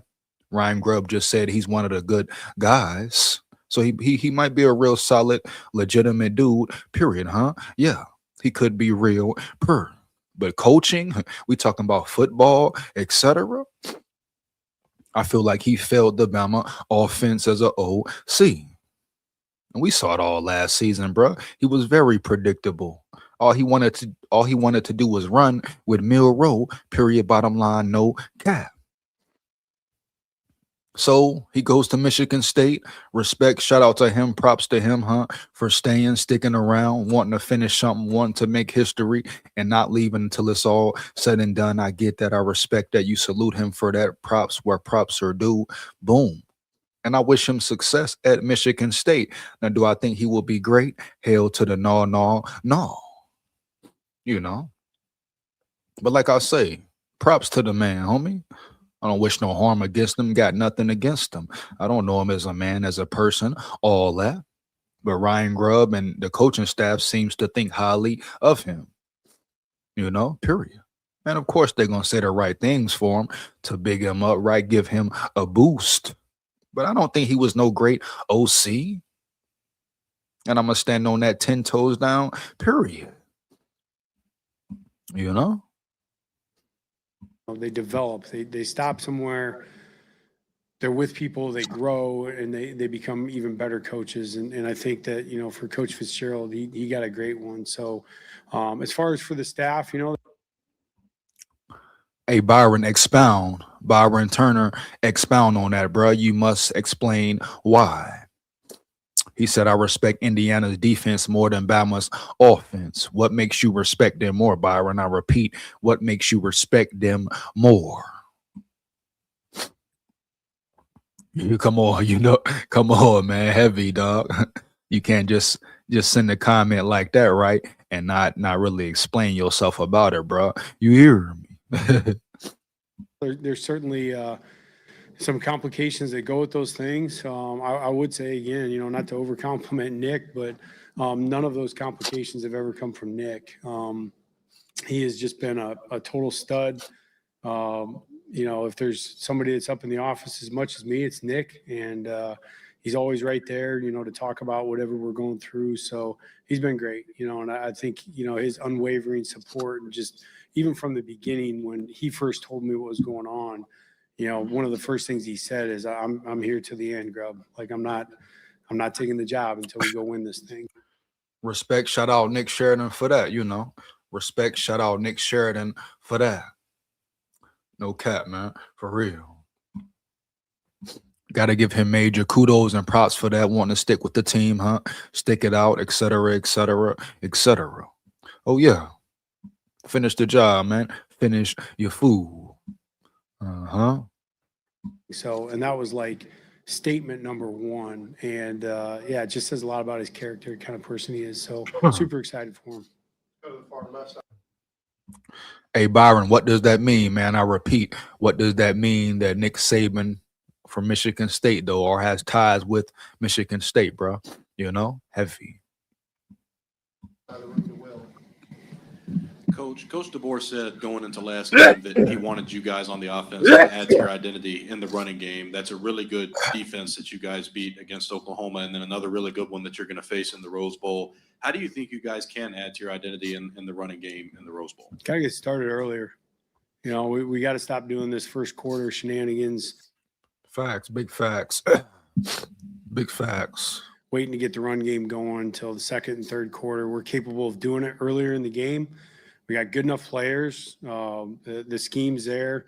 We just got to execute earlier in the football game. I didn't think, you know, that's been our problem as of late. A couple games where we've gotten off to a slow start. That has not been the case all year, but some critical games where I just didn't feel like we were ready for the physical strain early on. And the guys know that. They're up for the challenge. And I think we'll see a different football team in the first quarter at the Rose Bowl. Go to Blake on the back right. Yeah, what kind of impression have the early enrollees made for you this week in practice, specifically, maybe Jet at quarterback? None really yet. Great guys. They really honestly haven't done anything yet. They've been out running around. I know Sedarian's been doing an awesome job over on the scout team for the defense, which is really cool. I know we got a couple of the young defensive players over with us, so I'm actually getting a better look at those guys than the offensive guys. And Jet played a little bit of catch last night. He really just got here, and so did Mac. So nothing yet, but just excited.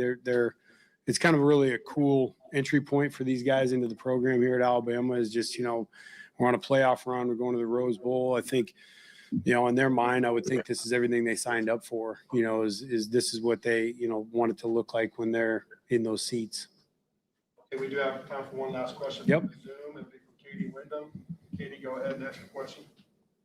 Yeah, hey coach, just what did you like about Ty's decision making against Oklahoma and really the whole offense and taking care of the ball, and how important is that going to be against an Indiana defense that's been pretty tough to score on this year?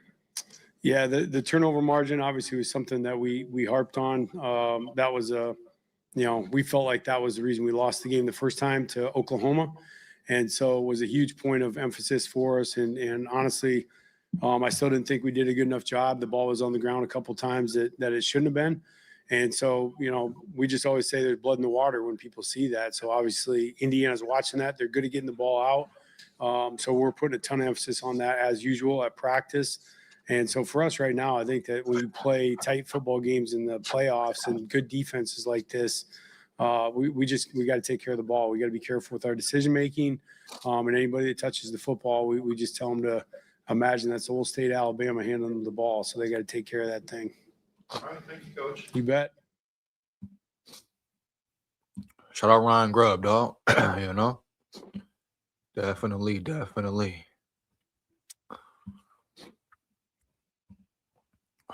Gotta step up, bro. The time is now.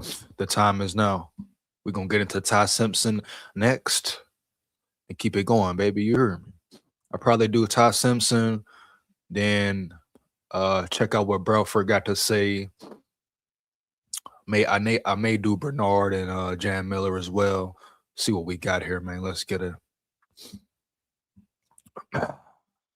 Bama O-line has looked very suspect this year, and OSU only gave up 6 sacks all season and 5 to Indiana, is why I respect Indiana defense more. I feel you on that. The Bama O-line hasn't been great, very inconsistent play, but you've seen good play from Bama O-line as well, right? Right.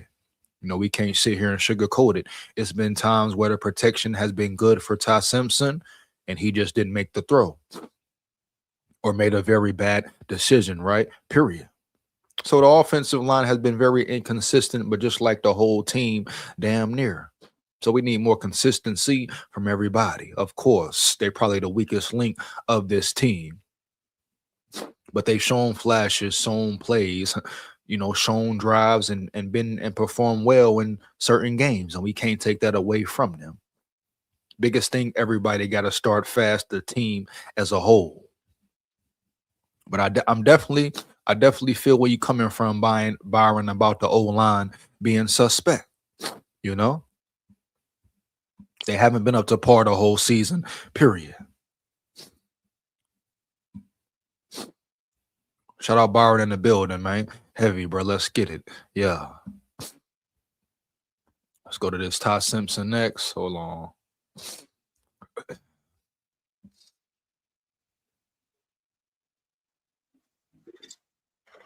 Hold on, man. I think we're going to do Ty next. Hold on 1 second. Let me get to it. Ty Simpson, man, go elevate, bro. It's time to elevate, bro. For real. Will Ty Simpson elevate, dog? You hear me? No cap.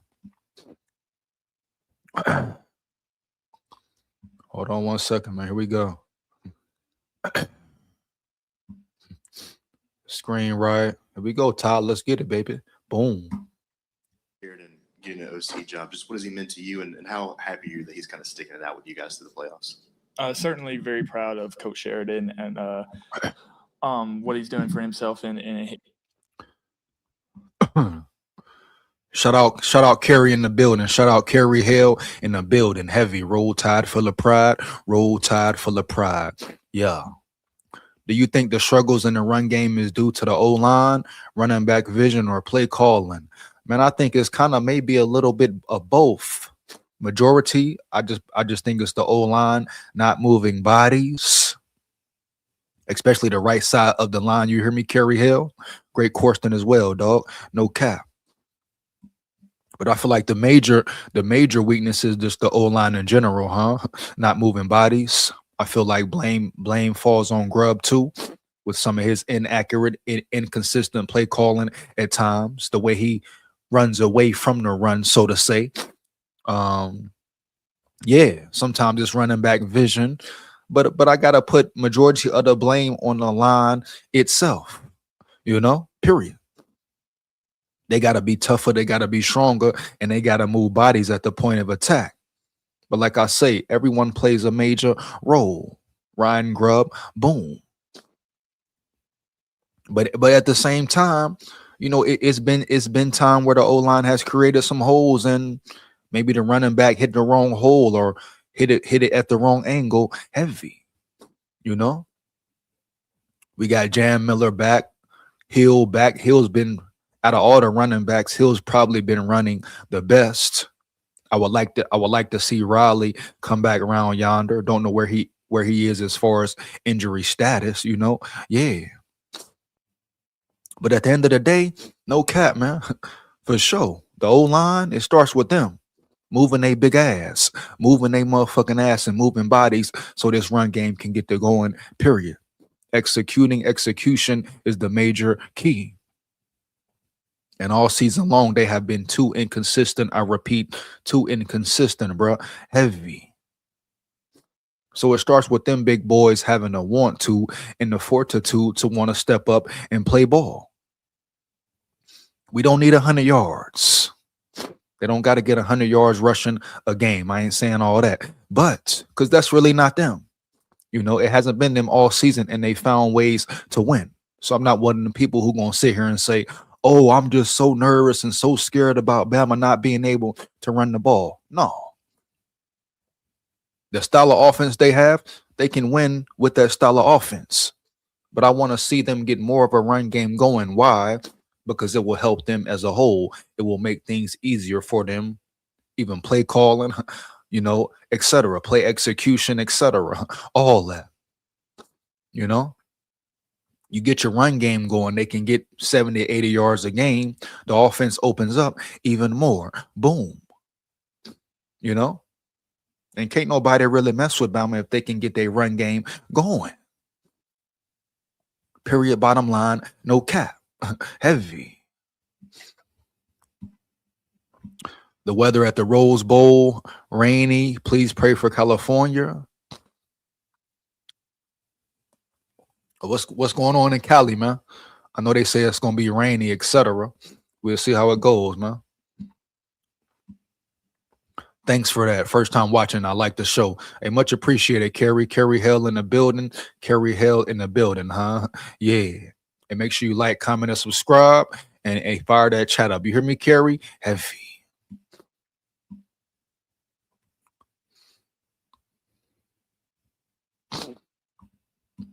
Byron Turner, no big facts. Haven't seen Young much either. Yeah, I don't know what's up with Young. Young got into the game like he had some good runs last year when he got his opportunity and got his chances. I don't know if he just getting beat out. Is it because of injury or he just not the guy. People are performing and playing better. So we'll see. You might see Young hitting the portal as well, Heavy.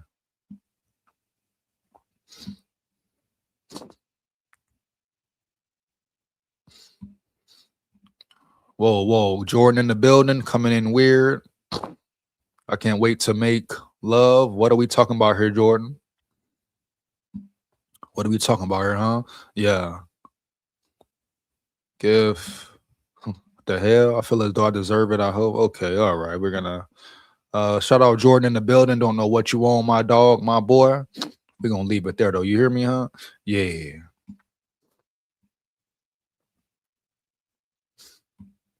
I heard they got crazy fog in California right now. Hey man, you gotta adapt. Whatever the case may be, right? Bama gonna have to adapt to anything and everything. It's part of the game, part of the process, dog. Period. You want to be great or not? You want to be great or not, dog. No cap, for real. I don't care if it's raining, stormy, fog, whatever. You adapt to the elements, right? You get it done, dog. Period. Not for real. What's up, man? We got an Indiana fan in the building. A roll, Hoosiers roll. Come on, Mercedes. You know better than that, my boy.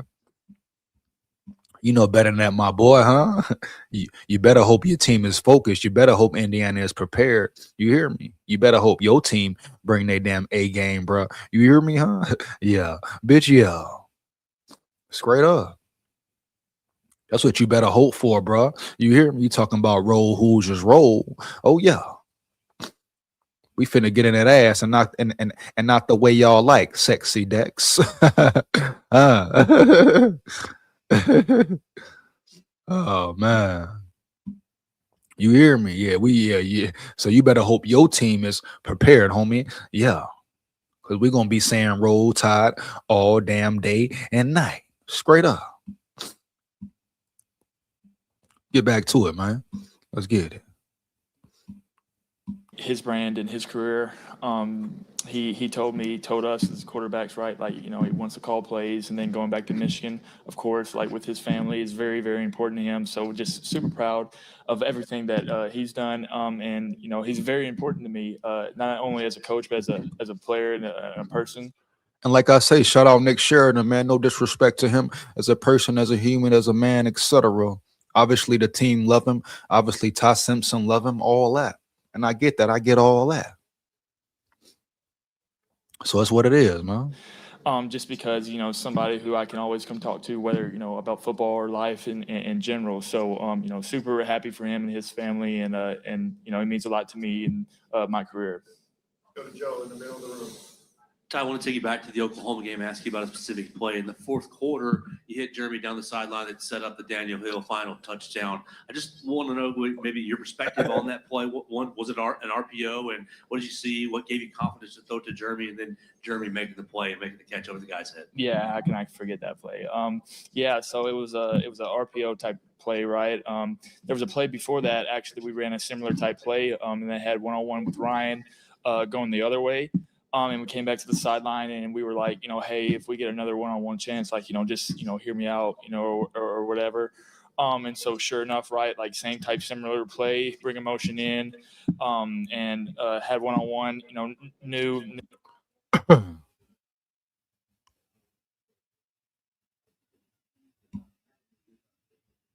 Hey Jordan, stop being a goofy dog. Stop being weird, huh? You hear me? Yeah, bitch. Yeah, roll tide. Yeah. Knew the corner was who the corner was, and I wanted to give German a chance, and knew the down distance and where we were on the field. So I was like, hey man, let's go get it right. And German, outstanding play. Nothing that I didn't expect him to do. Probably should have thrown him a better ball. But big time players make big time plays in big time games. Go to Nick on the far right. Coach Grove mentioned that he saw you have the kind of let it rip mentality, and that led to a lot of success in the Oklahoma game. How do you continue that and make sure that you bring that to the Rose Bowl? I think one, it starts with just kind of the, not caring mentality.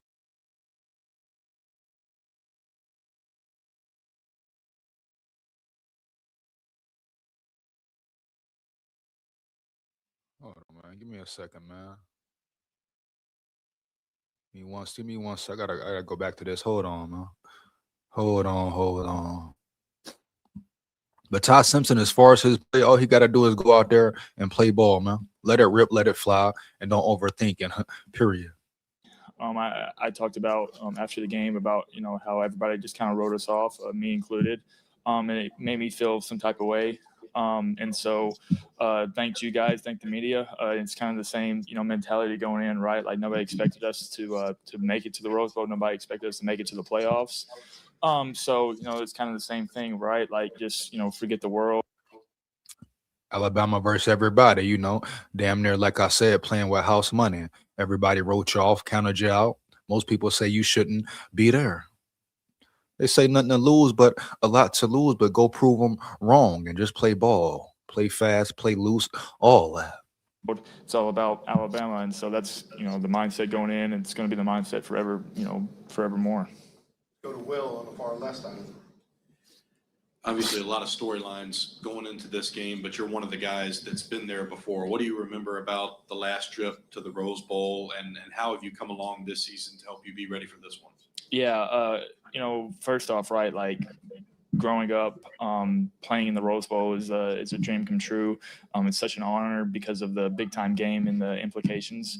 But I was talking to Terrion and Patrick Surtain on their podcast about this game, and just remembering one, how it started, right? Like I think Caleb got a pick, or something like that, something to where like the momentum had shifted. And there were just key plays in the game to where we could have put the game away, but we didn't. And You remember that feeling, huh? I'm sure they remember the feeling. Rose Bowl once again. This time, will they make sure it's different, huh? Will Ty Simpson, him as a quarterback, as one of the leaders of this team, will he make sure, do his best to make sure the outcome is different? But like I say, it starts with him, Ryan Grubb, and the O-line. But can he bring his best game and play his best ball? Him as a quarterback, we know what he has, the physical attributes, who he is as a player, a person, etc. As a leader, all that. But can he focus in, pressure on, big lights, everything on the line? Can he step up and play his best football of his life, of his whole career? They talking about Ty Simpson. Is he an NFL quarterback? Is he this? Is he that? We're going to find out. So the big question is, can he rise up to the occasion? That's what matters with Ty Simpson, period. Can he rise up? Will he rise up to the damn occasion? You hear me, huh? Yeah. And we're going to see.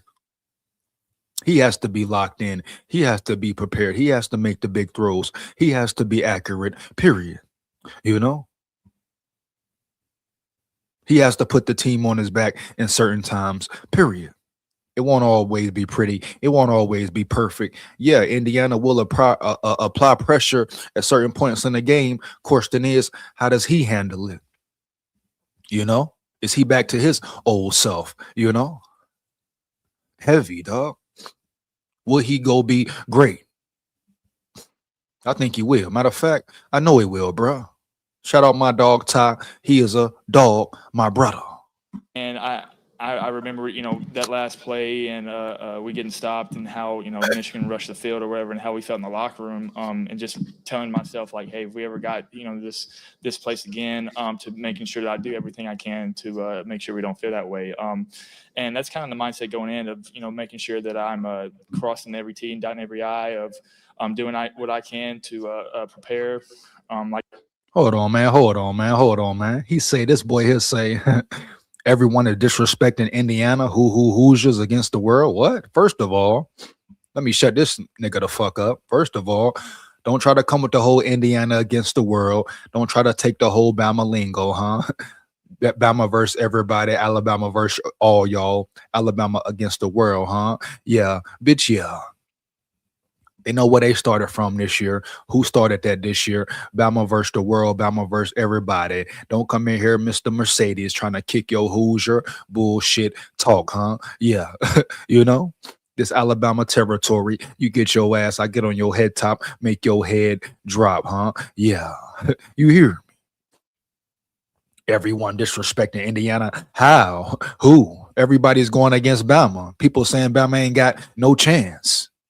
People were saying Bama shouldn't even been in the playoffs, shouldn't even be there. So who really going up against who? You Indiana Hoosier punk chump, jive turkey punk chump, huh? Yeah, boy. Watch your mouth and watch your tone. You hear me? He coming in here trying to take some Bama lingo, bro. The fuck going on around here? Now it's the Hoosiers against the world now. Now it's Indiana versus everybody. Come on, man. Stop the cap, you punk chump, huh? Boy, I put you on your head top, boy. I make your head drop, huh? Yeah. The hell wrong with this clown here, man? You clown? Huh? You a clown in the boogie downtown? He talking about Indiana against the world. What? Everybody got Indiana as the favorite. Oh, you forgot?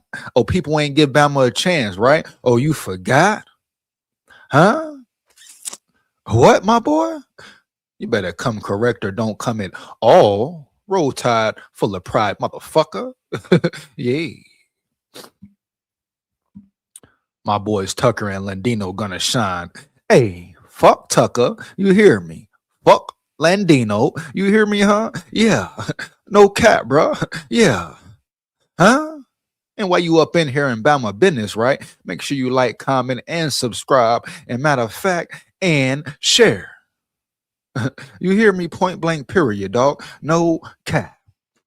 You talking about Tucker and Landino. Who the fuck are they? Who are these people you speak of? Mercedes? Huh? Please tell me who's scared of Tucker and Landino. Ain't nobody worried about nobody named Tucker and Landino. You hear me? Huh? You better be worried about Bama offense and Bama defense, bro. Because guess what? It's something you have never seen. You hear me, huh? Yeah. Bitch, yeah. You know? That's what the fuck you better be worried about, dog. You better relay this message to your coach, to your players, to that motherfucking punk chump Mendoza. Huh? You hear me? Because we're going to be on his ass like white on rice. I repeat, we're going to be on his ass like white on rice. Right? Right. You know? Yeah, man. You know, Carrie, let him know, Carrie. They tripping, dog. They tripping, dog. You know? Who are they? Yeah, who the hell are they? You talking about disrespect. I'm going to keep disrespecting. No cap. The whole world disrespecting Bama. You coming in here, jive, turkey, JT just talking. So, yeah. Bring the energy. Keep that same energy, homie. Keep that same energy, homie. No cap, bro. For real. All right, here we go. That card guy in the building. Shout out that card guy in the building, man. What up, big dog? Bama might be in trouble. Hey, you say that? Cool. Indiana might be in trouble. Boom. Huh? You know, everybody quick to say and love to say Bama might be in trouble. But guess what? Have y'all ever forgot or thought about that Indiana may be in trouble as well? Come on, man. Stop the cap, bro. Stop the cap. You hear me? Yeah. He say Bama might be in trouble. Okay, and Indiana may be in trouble. Shit. Come on, man. What you talking about? Fernando Mendoza has on cement shoes. He's in trouble. Come on, Kerry Hill. You know what we'd do to a pocket passer. You know how Bama. You know what Bama do to a sitting duck. You hear me, huh? Yeah. Oh, trust me, he ain't never seen no pass rush like Bama's, yo. For real. And he a sitting duck, and he can't move for real. Yeah. Oh, we on his motherfucking neck.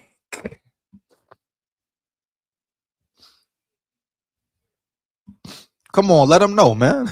On this rock in the building. Shout out on this rock in the building. You hear me, huh? Yeah. Indiana might be in trouble. No room for all these future trophies. Come on, man. They talking about Bama might be in trouble. It's the same thing for Indiana. Are people forgetting they playing Bama?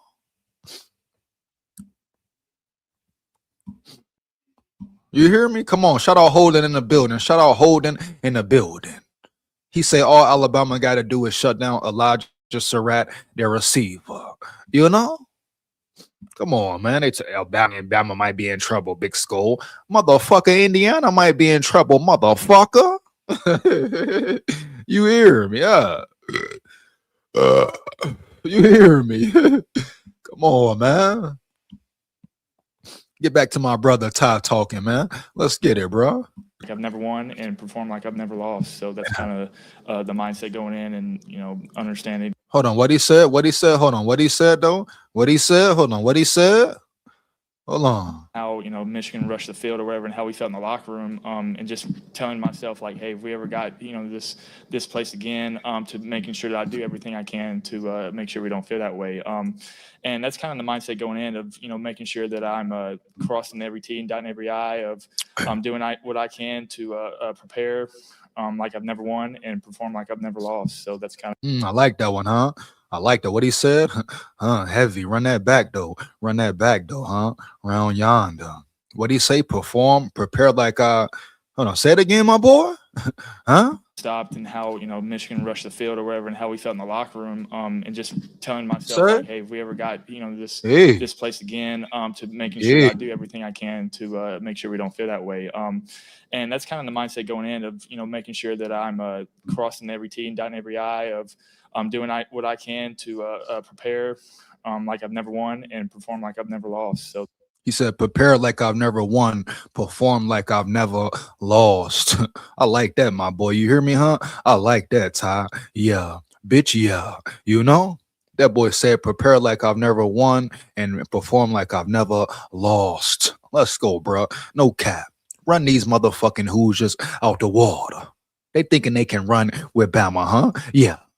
They forgot who Bama is, huh? Yeah. Remind them, Ty. Remind them, dog. No cap. that's kind of the mindset going in, and you know, understanding that, you know, I understand the Yeah. 1,000th win, if that's not mistaken, like 1,000th win for Alabama, and it's moving on. Hold on, Carrie. Hold on, Carrie. Let them know, Carrie. Hold on.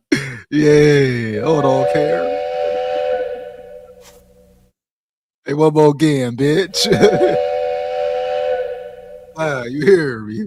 Come on, man. Bama still the standard, man. Everybody still look up to Bama, man. Everybody still know Bama is the damn standard, huh? Yeah. Let them know, Carrie. Yeah. I'm gonna let that sit there for a minute. Yeah. Bitch, yeah. The season, so. Hey, Ty. So Indiana's Yeah, roll undefeated, Tide. playing in the biggest game in school history. Does that add pressure for you, Yeah. or does it make it more like I'm ready to seize the moment? Yeah, I think if anything, it's more exciting. You know, Indiana is a really, really, really good team. Like, I'm very impressed with what they're doing on film, what they've done throughout the season. Their defense, how disciplined they are, and what they do. And it just honestly makes, you know, the stakes bigger, right? Like, you know, number one team in the country, 13-0 Big Ten champions, got the Heisman Trophy winner. You know, got one of the best third down defenses in the country. So, you know, being able to go out there and play and perform and be a competitor is all you can ask for. So, you know, the team's super excited, and the guys are, you know, just ecstatic to be there. Go to Chase on the front left. Do you know Fernando Mendoza from camp travels or anything of that sort? And if so, what's that relationship like? Yeah, I do not know Fernando. I do know people who do know him, and they say all great things about him, just not only as a player, but as a person. You know, watch his interviews and just very, you know, very impressed with what he says and what he does, and especially, you know, the tape speaks for itself. He's a Heisman Trophy winner. So, you know, just as a player and a person, just ton of respect to him. So Charlie, follow up with The right thing to say, you know. him on the far right here. Just going back to Indiana's defense, when you watch them on film, kind of what jumps off the page first for you? How, you know, first off, how they all play together. Like, there's not one person on that defense who doesn't play for each other. They all fly to the ball. They all doing their job. Another thing is, you know, how hard they play. You know, they're always flying to the ball, like I said, like doing their job. And just how disciplined they are is the biggest thing. Like, you know, they're always going to be in the right spot. Intensity and discipline. Intensity and discipline, bro. You hear me? Period. They're always going to make sure that every blitz Bama got to match it. Matter of fact, surpass it. Bottom line. is, you know, the right pattern, and they're going to disguise it very well.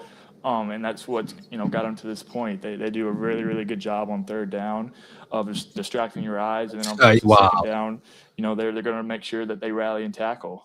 So, you know, we got to understand that we got to do our job, and you know, make sure we stay on track, and that's the biggest thing on the first and second down. All right, thank you, Ty. Now I'm gonna go into Brelford. We're gonna break down Brelford. I really want to see where Brelford's mindset is, huh? People's energy, right, huh? People's determination, huh? Etc. Because it's gonna be very important. We get a great game from this O-line. Bottom line, man. Now, will they rise to the occasion? We will see early. Yeah, it looked like you got a special delivery. Hold on, man. I think Coach Cap mentioned that your injury typically for most players is like a month injury, and you were back pretty quickly. Just what was it like? Yeah, man. I want to see what one of the leaders is, you know. one of the leaders is, etc. You know, Bralford, we need a lot from him. We need a lot from the O-line in general. Will he elevate his game? Will he step up, etc.? Hey, tell him, Byron. Tell him, Byron. hey, he must be day sipping, right? Right. Shout out Michelle in the building. I mean, shout out Michael in the building. Michael Wentz in the building. Indiana is better than people think. I understand that. No one's saying Indiana's not good or not good. Who's saying that, Michael? We all know that. We all understand that, dog. You know, ain't nobody saying Indiana's not good. Come on, bro. You'd be foolish to say that. Everybody knows that Indiana is a good squad. No one's taking that from them, but Alabama is a good squad as well, period, dog. Yeah. You know? Come on, bro. Heavy, man. Let's be real here, man. No cap. Nobody's saying Indiana is not good. Like, stop it. Stop the cap. But people are saying that Bama can't play with them. People are saying that Indiana will smash Bama. So let's not forget about that, bro. You know? It's cool, though. Let them keep sleeping. Watch how Bama wake them up, point blank, period. No cap. Byron, what you mean? Byron, what you mean, bro? What you mean? Ty Simpson needs to get into rhythm quickly. Big facts, Holden. Big facts, dog. You know? Definitely, bro. Definitely got to get into a groove early, sooner than later. Yeah. Kind of going through the rehab and what things did you have to do on that? I mean, you know, obviously I trust the training room, and they were telling me that there was a good chance that I'll be back sooner than what people. And it's good to see Brailsford finally healthy, huh? He's been battling an injury, for about 4-5 weeks, maybe. He's been banged up, bruised up, whatever you want to call it. But the fact he's healthy now, and Bama as a team in general is healthy now, right? You still got some injured players here or there, but a guy like him who plays a pivotal role on the O-line as a communicator of the O-line, the leader of the O-line, him being a center and all, right? He controls communication, understands slides and protections and all that. Offensive line adjustments, all that. So it's good to see him be 100%. And I'm sure he will rise to the occasion, bro. Rise to the damn occasion. You hear me, huh? Yeah. You know? But this guy's they say he may be the #1 center prospect in the draft. You know? So it's time for him to go prove it. Usually are backed by. I mean, obviously fighting through injuries is tough, but they did a really good job of just like helping me through that process, you know, mentally as well. Just figuring out how I'd be able to go by Saturday. Go to the far left, Will. Shout out to the training staff. Your impression of just being on this stage and having the opportunity to play in this game after you guys have had so many critical games in this recent stretch? How do you feel this team's mentality is, and how ready do you feel that this team is to play in the Rose Bowl? I feel like we're ready to go. I feel like this team is a team of fighters. And to answer the Rose Bowl question, I mean, I'm from the West Coast, kinda. I'm from Arizona, so being from out there, it's always been a dream to play in the Rose Bowl. So, I mean, I'm excited for this one. Go to Joe, right in the middle of the room. And you can tell, huh, man? You know, I like his energy, right? He's expressing how excited he is. You know, you damn near see it in his eyes. He's ready for this moment. He's ready to show out and show up and ball in this moment. You know, and I'm sure all these guys are ready to step up to the damn equation. What he said they was fighters, warriors. Oh, it's the perfect time to prove it now. All the chips on the line now. Everything put it on the line now. Leave it on the damn field. So I'm expecting a great performance from this team as a whole, man. As a whole. You know, I'm sure they hearing the rumors. They tired of hearing the cap. Bama ain't this, Bama ain't that. Bama ain't got no chance. And you think they ain't gonna show up prime time, you know, under the big lights, man? You know? Oh, yeah, them boys coming. We coming, you hear me? Yeah, roll tide full of pride, heavy. Parker, I've been asking everybody about the Jeremy Bernard Moss catch in the fourth quarter. Obviously, as on an RPO, it's tough for an offensive lineman to see what happens down the field. When did you realize that Ty did take that shot, and when did you kind of were able to grasp the impressiveness of Jeremy's catch, and what did that do for y'all as an offense? I mean, what it did for us, I mean, it turned us up. It got us fired up. But so I was blocking my guy, right? And then, I mean, I didn't even know what really happened, to be honest. I just seen Jerm with the ball down the field, and the ball kind of came out, so I'm running to the ball, and I don't really know what happened. The ref called it a complete catch. And then, I mean, that was that. Roll Tide. On the far right. What kind of advice have you given to Chris Booker as an early enrollee, and just what has he shown you in these first couple of days of practice? I mean, I haven't had too many opportunities to talk to him, but I mean, from what I pretty much told him was just, like coming in as a freshman, it's a lot. Like it's a big transition. Obviously, just being able to keep your head down and putting to work every single day is a big thing that has helped me going from when I was a freshman. That boy got that 1970 fro, ain't it? You hear me? Hey, shout out Browsford, dog. That boy got that 1970 afro popping. Yay. Roll Playing Tide. scout team to where I am now. So yeah. Jamie, you got a question back row right? Indiana's defense has been tough in the trenches. How do you approach physicality early to set the tone on offense? I mean, just like you said, physicality early, but I mean they're a great. Yeah, physical. What you mean? How you match it? How you match it? You bring physicality first. Yeah. The Great team. fuck? They don't mess up on here? almost anything. They're very You disciplined. match it. So it's a great front seven for sure, and it's going to be a challenge for us. But I think we're ready for it. Any other questions for Parker? Let's finish up with Nick. Jen, Nick on the front right. Yeah, Coach Grove mentioned that they've got guys who can get off blocks type of deals. So what were you Don't let them off the block. You hear me? Anchor down, dog. Anchor down. Heavy. Bitch, y'all.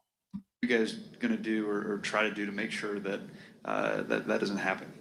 I mean, it really comes down to just outstraining our opponent. That's really what it is every week. Their D tackle, they're a nose guard. I mean, he's a good player. Like he's good at using leverage. He has good hands, good at getting off blocks, all that. So I mean, Hey, Holden did a video about it yesterday, man. Go check it out. Boom. You hear me? But to answer your question real quick, they need to pay the man, period. Ain't no way around it but to pay him what he wants, pay him what you owe, etc., etc., etc. Like I said in the video, bro, Brian Flores is the most important part of this team. More important than KOC, more important than Quasi. At this moment, yeah, hell yeah, pay him whatever, dog. I repeat, pay him whatever. Bitch, yeah. Just being able to outstrain him and being able to go essentially harder than he can is basically my goal. All right, thank you, Parker. Appreciate that. Yes, sir. Shout out Bradford, dog. And we got one more to get to. Coach Grubb said he wants to Yeah, see the running game get going earlier. We a rock with Jam. Let's go, Jam. Hey, listen, man, but we need more from Jam Miller at this point in time and moment. We need him to get back to that old Jam, the way he used to run the ball, tote that tater, and we need him to lock in and dive in. Yeah, you hear me? We understand battling injuries, been nicked up. Now he's 100%. No, he got to go ball, homie. Yeah. Against Indiana, what are some of the ways that you see that you guys can make an impact in the early stages of the game? Oh, it's all about preparation. It all starts off in practice, just building a relationship with the online, just working with each other, just to. It should already be a relationship, huh? Yeah. He said build a relationship with the O-line. Well, we how many games in now, bro? This the college football playoff, huh? Yeah. It should already be a certain relationship with the O-line. Oh, no doubt. But preparation is key. Yeah. Get that running game going. Go to Joe in the middle of the run. You said it's all about preparation. What do you see in your preparation in this Indiana front? I believe they're top 3 in the nation in rush defense. Indiana, they a great team. Watching their film, they hardly make any mistakes. So preparation is going to be a big thing during this game. It's all about who could do their job the best. Go to the far right, Charlie. you obviously missed some time because of injury. Just how are you feeling, and how good was it to get back on the field for the team? You know, all the injuries, I'm good now, 100% healthy. You know, just be able to be in the game with the team now. You know, it's always a great feeling. Just being with the brothers. Go to the far right. Stay on the far right with Nick. Yeah, what do you remember from that Rose Bowl 2 years ago? Yeah, I'm pretty sure everybody know that was a bad feeling. You know, we was right there, but you know, everything happened for a reason. You know, and now we get a second chance to go out there and just prove everybody wrong. You know, see, all these players remember the feeling, know the feeling. Now it's up to them to go change that feeling and make sure it doesn't happen again, yo. Period, dog. No cap. Straight up. Wrong. Let's go to the front left over to Chase. Yeah, just getting back to how you're feeling physically a little bit. What did the week off ahead before the Oklahoma game do for you? You know, everybody know we got a great training staff here. You know, so I did a lot of training. You know, just getting my body ready. You know, just getting ready to prepare for that game. We do have a question from the Zoom. Let's go to the Zoom. We'll take the question from Colin Gay. Go ahead, Colin, when you're ready. Hey, Jam. Obviously, this is the first time that Alabama has ever faced Indiana. I mean, what's kind of the impression of, you know, Indiana from afar, or kind of the battle between the SEC, the Big Ten, things like that? You know, it ain't really no difference. You know, it's a whole nother team. You know, everybody's there. You know, they do the same thing we do. You know, we eat, sleep, breathe. You know, it's just a whole nother opponent in our way. All right, let's finish up here on the front right with Nick. Yeah, I should ask that question a better way. What can you take from that Rose Bowl experience to help you the second time around? You know, just better preparation. You know, to be able to execute. Yeah, man. Come on, man. Type of question is that, homie? Huh? Better preparation, man. Better execution. Period. Bottom line. More want to. More want to. You know, just everybody go out there and just do everything 110% instead of 100%. You know, you just gotta beat our opponent at the end of the day. All right, thank you, Jay. Gotta fight. Gotta be strong. Gotta put it on the line. Heavy. Gotta be locked in. That's where it starts, man. Heavy. We're gonna do one more, Jeremy Bernard. Finish it off strong, and we're gonna wrap this up, man. Here we go. Yeah. Randy Moss. Period, man. Yeah. You know. Got any questions, comments, or opinions? Fire them up in the chat. Fire off in the chat. Right. And before I get up out of here, I'll get to them. Yeah. Roll Tide full of pride. I repeat. Roll Tide full of pride. Yeah. Yeah. What that was like to get that. You know? Yeah. I mean, I looked Hey, man, before he gets started, man, hey, let's go 5. Let's go 5. You know? Come on, man. Lock in, bro. No cap. You got a special delivery from Randy Moss. Tell us about that and what that was like to get that. yeah. I mean, it was a. Shout out Randy Moss, man. Hold on now. Hold on now. Huh? Hold on, man. Hey, that boy got happy, ain't it? Yeah. Hey, that boy got happy with that Moss, huh? Yeah, man. Hey, shout out Randy Moss, man. You know, little Minnesota Viking Alabama connection. Yeah. Expect that to come. After we lifted, the other day, Ty was like, we got a present for Unc here. I'm like, what's the present? Like, we just got done lifting, we all sweaty and stuff, and like he presented me the glove, so it was cool to share that moment with my.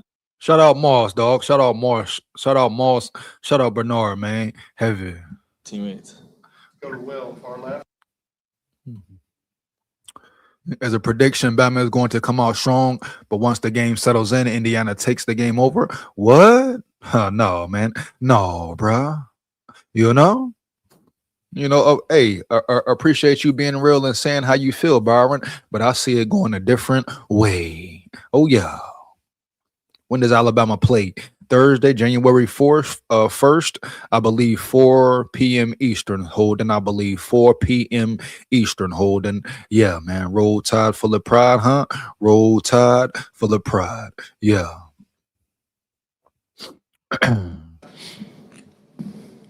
Obviously, at Washington, you guys won the Pac-12 because of the geography of the old playoff format. Didn't get to go to the Rose Bowl. What is it going to mean to you to step on that field in this setting and with this team? Oh man, I think it's a great opportunity for this team to be able to be back at a place that they lost 2 years ago. To have this opportunity to play again in a historic game and just make ourselves legendary. So I mean, everybody's excited for this game. Oh yeah, excitement, man. Excitement. We know you know how Bama do. Rise to the occasion, bro. Rise to the occasion, bro. You hear me? Oh, them boys finna rise all day, all night. Yeah, roll tide. Woo! Huh? Go to Joe in the middle of the room. Nick set me up here, but I'd like to ask you about that play in the fourth quarter, just kind of your perspective going up over the defensive back, maybe Ty's confidence in you to throw the football, kind of what that meant to you and maybe what you remember from that play. Yeah, we kind of harped on taking more downfield shots, preparing for the Oklahoma game. We knew that we were kind of missing that in our offense. We had guys like Latsier and Isaiah Brooks that made great plays down the field. That really helped us in our game. And then I was just one-on-one coverage. Ty, he's been playing good all night. He trusted me, and then it was just. As far as the receiver room, everybody got to step up, catch passes that you should catch. Period, homie. Yeah. It's all good, all cool to be excited and ready for the game. But at the end of the day, all the receivers got to step up, right? Right. I already talked about Ryan Williams. Bernard had a big drop, right? Yeah. Isaiah Horton had a couple drops versus Oklahoma. Yeah. Ryan Williams dropped a big third down in 11. Yeah. And don't forget, man. Don't forget. Brooks balled the best. Isaiah Latsier Brooks, a freshman, playing the best ball right now. So they need to feed off his energy, right? No doubt, man. Everybody got to step up. Then you throw the tight ends in the mix, Quavis, etc. Boom. Come on, man. Run through these boys, run by these boys, and run past these boys, man. Heavy. Me going up to make a play, regardless of, where the ball placement was, I knew I had to, make a play in that critical moment. And, I just couldn't let Ty down for, he trusted me to throw that one-on-one ball, so I couldn't let him down in that moment. Let's go to Blake on the back right. Yeah, what has Sedarian Morgan shown you in these first couple of days of practice as an early enrollee and just as a veteran? What advice do you have for him? Man, shout out Sedarian Morgan, dog. He will be a star. He stayed mentally locked in, works on his craft continuously. He will be a star. For any of you who don't know who Sedarian Morgan is, he is a 4-star recruit, a crazy athletic freak specimen that is coming to the University of Alabama. He will be playing next year as a freshman, and I expect him to make some noise as a freshman, bro. I repeat, I expect him to make some noise as a freshman, bro. Heavy, you hear me? Early. Yeah. The physical attributes, boom, there. The speed for his size, boom, there. He just got to stay mentally locked in, heavy. And he's gonna be a great player here. Yeah. I'm excited to watch his growth and how he is going to succeed. He's a big receiver. Obviously, he listens very well. He takes coaching. He's eager to learn. He's been really, really good, giving our guys on scout team a look. And so, I mean, it's exciting to, see a guy like that, come in early. It really helped me, in the long run. And I think it's going to help him even more elevate his game. So I'm excited to see his growth. We'll take a question from the Zoom. Go ahead, Katie. Question. Ty thanked us after the game, the media, for kind of doubting and giving them an opportunity to prove us wrong. Is that something this team relishes, is the opportunity to prove people wrong, especially now as you face the #1 team in the country? Not necessarily. We're always just, focused on us and, playing our best game. Obviously, it adds an extra fuel to our fire, knowing that everybody is down us and nobody wants to see Bama win. So we put that on our shoulder and we just, work harder. What he said, nobody want to see Bama win, but guess what? Bama gonna go win. Question standing up in the back left there.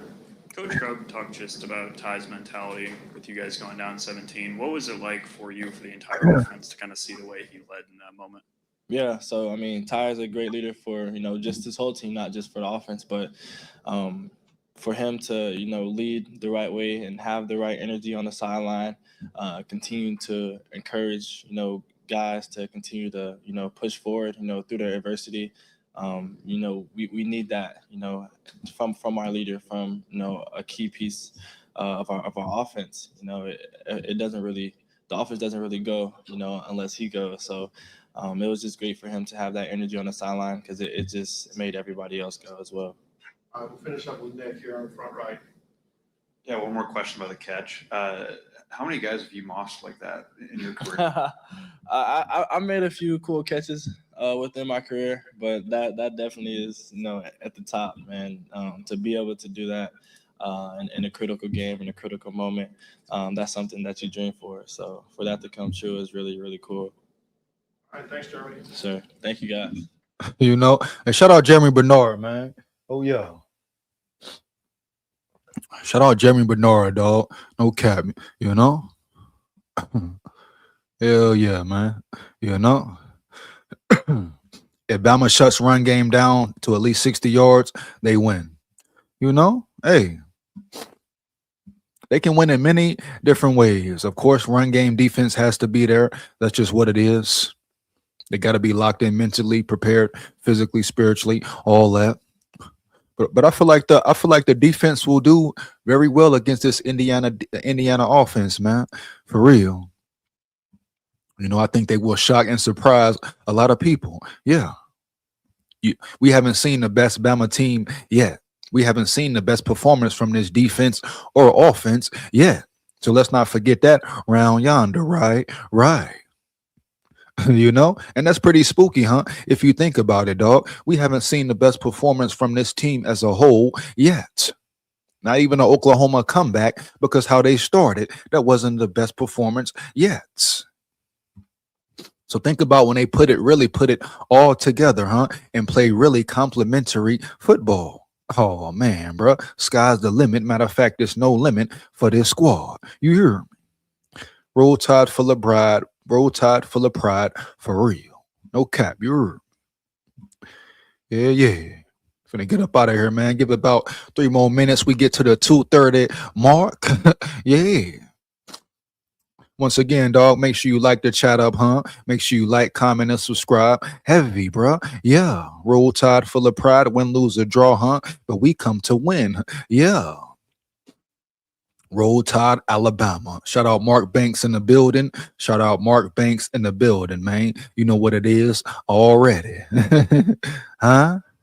But we ain't got to say no more. What we got? 4-5 days away. The time is now. All the talking, all the doubters, all the haysayers, the haters, the naysayers. Bama can't do this. Bama ain't this. All that. Thursday come, 4 o'clock, depending on where you are, whatever time it is, right? Hey, bro. Bama got a chance to kill all that noise, go out there and be legends. Ain't nobody giving them a chance. They damn near playing with house money. But they can shut everybody up, huh? Quiet everybody. Shut them down. Yeah, shut them all the way down. Period. We know what it is at Alabama versus the world. Alabama versus all y'all. Alabama versus everybody. No cap, bro. The outside noise, the rap poison, don't none of that matter. It's just chatter. Only thing that matter is what? Them boys paying attention to themselves, huh? Worry about what's going on the inside, on the interior of the building. Yeah. Paying attention what's going on amongst them, making sure they're locked in and prepared in every way they can be to win.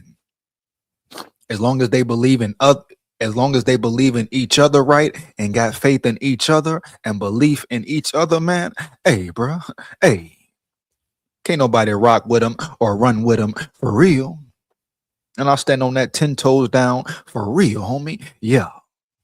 So it's on Bama, bro. Period. Indiana can't beat them. They can only beat themselves. Early, homie. Early. Yeah. You know what I'm saying? Come on, man. Salute to the channel, though, homie. Keep up your good works. Buckeyes in the building.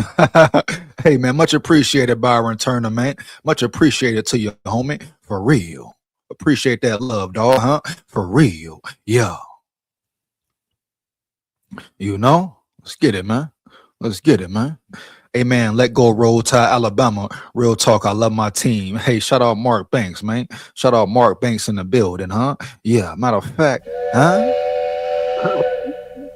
Come on with it. One more again, bro. Come on with it, huh? Yeah. Finna get up out of here, dog. You already know what it is, man. 4-5 more days. Lock in, Bama. Lock in, Bama. Hey, the board, they say this is a big moment, man. They say you can't win a big game still, my boy. Yeah. Make sure your team is prepared, DeBoer. Make sure your team is locked in, DeBoer. You hear me? Go step on their damn neck. And leave no doubt, bro. You know? No doubt. Make sure they never forget the day they played Bama at the Rose Bowl in Cali. Put it on their ass, man. Roll Tide, full of pride. You know what it is, man. Here we come. Yeah. Roll Tide forever.